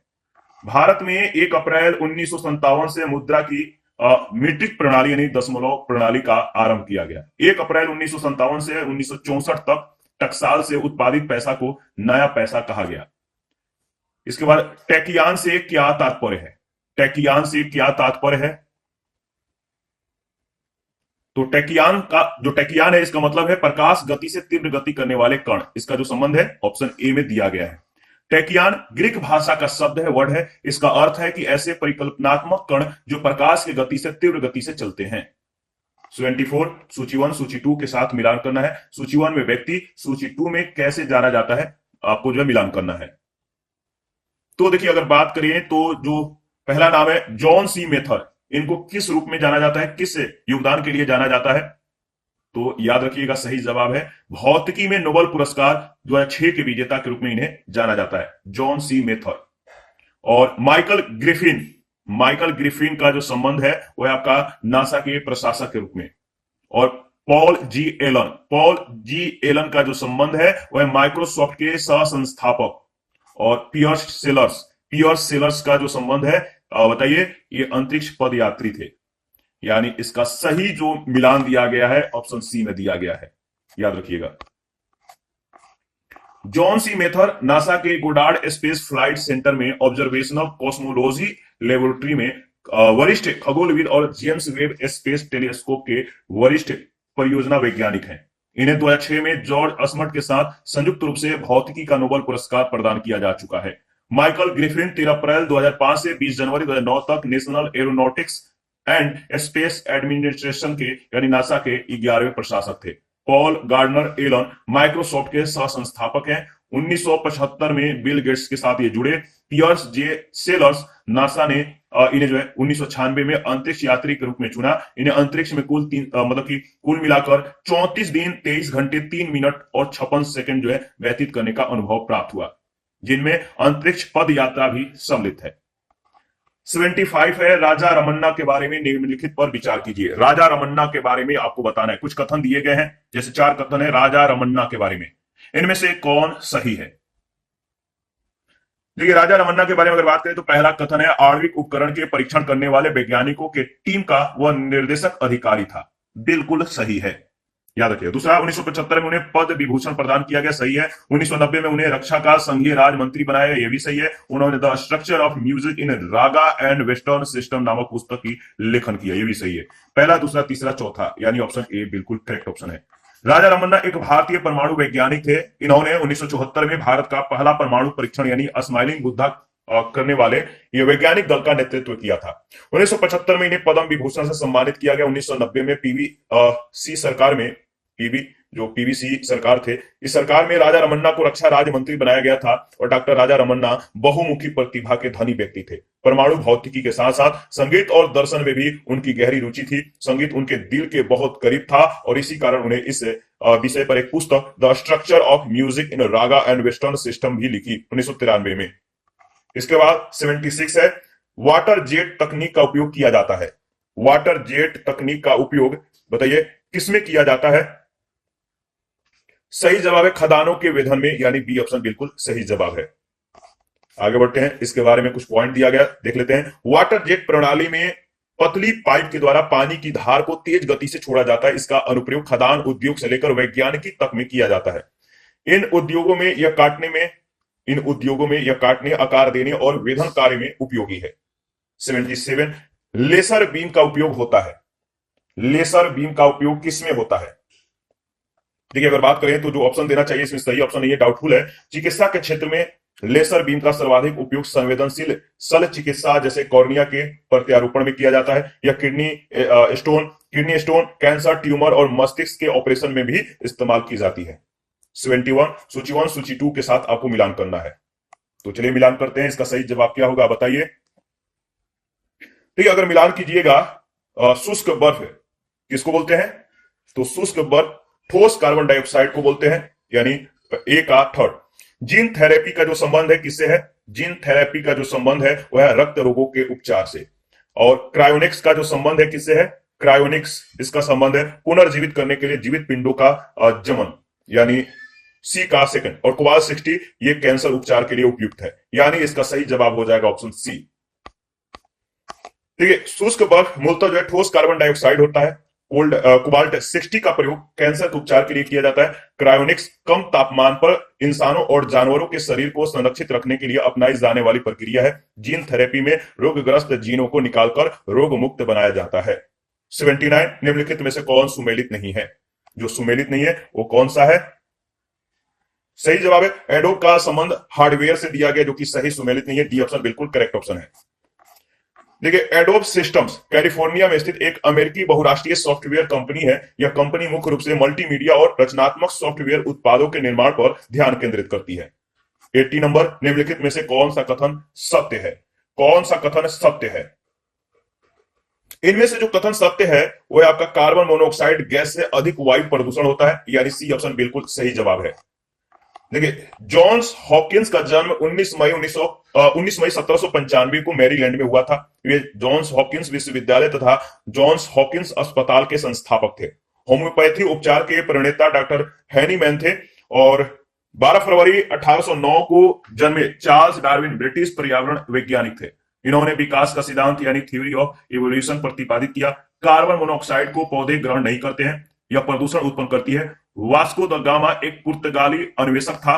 इनके द्वारा की गई भारत यात्राओं ने पश्चिमी यूरोप से केप ऑफ गुड होप होकर पूरब के लिए समुद्री मार्ग खोल दिए थे। अमेरिका की खोज कोलंबस ने की थी। 81 है, ऑटो हान ने अणु बम की खोज निम्न सिद्धांत के आधार पर की। किस सिद्धांत पर ऑटो हान ने अणु बम की खोज की?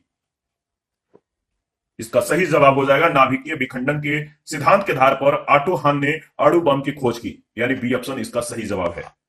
ऑटो हान ने अणु बम की खोज नाभिकीय विखंडन सिद्धांत पर की। वर्ष 1939 में जर्मन वैज्ञानिक ऑटो हान तथा ए स्ट्रॉसमैन ने ज्ञात किया कि जब यूरोपियन या जब यूरेनियम 235 पर मंद गति से न्यूट्रॉनों की बौछार कराई जाती है तो यूरेनियम 235 का भारी नाभिक लगभग 2 बराबर खंडों में विभक्त हो जाता है, बढ़ जाता है। इसके साथ बहुत अधिक ऊर्जा जो है उत्सर्जित होती है। इस अभिक्रिया को नाभिकीय विखंडन कहते हैं। 82 एटम बम के सिद्धांत पर जो आधार होता है वो क्या है? एटम बम के सिद्धांत का जो आधार होता है वो कौन सा आधार होता है? ठीक है, अगर बात करें तो एटम बम के सिद्धांत का जो आधार होता है वो होता है नाभिकीय विखंडन। ठीक है, ऑप्शन ए इसका सही जवाब है। आगे बढ़ते हैं और 83 नंबर जो प्रश्न पूछा गया है कि वर्ष 1945 में नागासाकी यानी जापान में गिराए गए बमों में कौन सा विस्फोटक प्रयुक्त किया गया था? 1945 में नागासाकी में यानी जापान में गिराए गए बमों में कौन सा विस्फोटक प्रयुक्त किया गया था? तो विस्फोटक था प्लूटोनियम, सी ऑप्शन। 9 अगस्त 1945 को फैट मैन नामक बम नागासाकी पर गिराया गया था। इसमें प्लूटोनियम का प्रयोग विस्फोटक के रूप में किया गया था। वहीं दूसरी ओर हिरोशिमा पर गिराए गए बम लिटिल बॉय में विस्फोटक के रूप में यूरेनियम का प्रयोग किया गया था। 84 किस देश ने प्रथम 3D दूरदर्शन प्रसारण प्रायोगिक तौर पर प्रवृत्त किया है? किस देश ने प्रथम 3D दूरदर्शन प्रसारण प्रायोगिक तौर पर प्रवृत्त किया है? तो सही जवाब है अमेरिका, सी ऑप्शन। 29 अप्रैल 1953 को अमेरिका के Los Angeles television station KECA ने एक साइंस फिक्शन कार्यक्रम स्पेस पेट्रोल का एक एपिसोड 3D में जो है प्रसारित किया था। यह विश्व में पहला 3D टेलीविजन प्रसारण था। जनवरी 2012 में चीन ने अपना 3D टेलीविजन चैनल प्रायोगिक तौर पर आरंभ किया था। 85 है, निम्नलिखित कथनों पर विचार कीजिए। इनमें कुछ कथन दिए गए, 4 कथन है, इनमें से कौन से कथन सत्य है आपको बताना है। इनमें जो पहला कथन है ये कथन जो बिल्कुल सही है। द्रव क्रिस्टलों का सबसे महत्वपूर्ण प्रौद्योगिकी अनुप्रयोग आंगिक प्रदर्शन में है। और दूसरा, मोडेम एक ऐसी डिवाइस है जो कंप्यूटर तथा एक फोन लाइन से जुड़ा होता है। पहला दूसरा स्टेटमेंट बिल्कुल सही है, तीसरा चौथा सही नहीं है, यानी ऑप्शन ए बिल्कुल करेक्ट ऑप्शन है। देखिए, अगर बात करें तो द्रव क्रिस्टलीय पारदर्शी एक पतला सपाट डिस्प्ले है जो टेक्स्ट, छवि, वीडियो आदि को इलेक्ट्रॉनिक विधि से प्रदर्शित करने के काम आता है। मोडेम कंप्यूटर और फोन लाइन से जुड़ी एक डिवाइस है जो फोन लाइन के एनालॉग सिग्नलों को डिजिटल में तथा कंप्यूटर के डिजिटल सिग्नलों को एनालॉग में बदलती है। राष्ट्रीय समुद्री विज्ञान संस्थान का मुख्यालय गोवा में स्थित है, जबकि प्रादेशिक केंद्र कोची, मुंबई तथा विशाखापत्तनम में स्थित है। वर्जिनिस 70 एक पीला बौना तारा है। वर्जिनिस 70 जो है क्या है? एक पीला बौना तारा है जो मतलब कि याद रखिए वर्गो नक्षत्र से 59 प्रकाश वर्ष की दूरी पर स्थित है। 86 द्रव क्रिस्टल प्रयुक्त होते हैं किसमें? द्रव क्रिस्टल किसमें प्रयुक्त होते हैं? तो कलाई की घड़ी में, प्रदर्शन युक्तियों में और पॉकेट कैलकुलेटरों में, यानी उपयुक्त सभी में। डी ऑप्शन बिल्कुल सही जवाब है। द्रव क्रिस्टलों का प्रयोग कलाई घड़ियों में तथा प्रदर्शन युक्तियों में तथा शक्तिशाली पॉकेट कैलकुलेटरों में होता है। 87 है, कार्बनिक प्रकाश उत्सर्जित डायोड यानी organic light emitting diode OLED का उपयोग बहुत से साधनों में अंकीय प्रदर्शन यानी डिजिटल डिस्प्ले मतलब कि सर्जित करने के लिए किया जाता है। द्रव क्रिस्टल प्रदर्शकों की तुलना में OLED प्रदर्शन किस प्रकार लाभकारी है? पहला है OLED प्रदर्शन नम्य प्लास्टिक अवस्तरों पर OLED प्रदर्शन नम्य प्लास्टिक अवस्तरों याद रखिए इस पर संविरचित किए जा सकते हैं। OLED के प्रयोग से वस्त्र में अंतस्थापित ऊपरी वेलनीय, याद रखिएगा ऊपरी वेलनीय प्रदर्शन यानी रोल ऑफ डिस्प्ले बनाए जा सकते हैं। तीसरा है OLED के प्रयोग से जो है पारदर्शी प्रदर्शन संभव है। इनमें से OLED के संदर्भ में कौन सा कथन जो है सत्य है? तो इसमें तीनों सही है, यानी पहला, दूसरा, तीसरा तीनों स्टेटमेंट बिल्कुल सही है। कार्बनिक प्रकाश उत्सर्जक डायोड एक प्रकार का प्रकाश उत्सर्जक डायोड ही होता है, LED होता है, जिसमें कार्बनिक यौगिक की विद्युत प्रतिदीप्त उत्सर्जक परत होती है जो विद्युत प्रवाह के समय प्रकाश का उत्सर्जन करती है। OLED डिस्प्ले लचीले प्लास्टिक अवस्तरों पर मतलब कि जो अवस्तरों पर कह सकते हैं संवितरित किए जा सकते हैं, इसीलिए पहला सत्य है। OLED के प्रयोग से वस्त्र में अंतस्थापित रोल अप डिस्प्ले बनाए जा सकते हैं। साथ ही OLED के प्रयोग से पारदर्शी डिस्प्ले का निर्माण संभव है। इसके बाद प्रश्न संख्या नेक्स्ट है 88।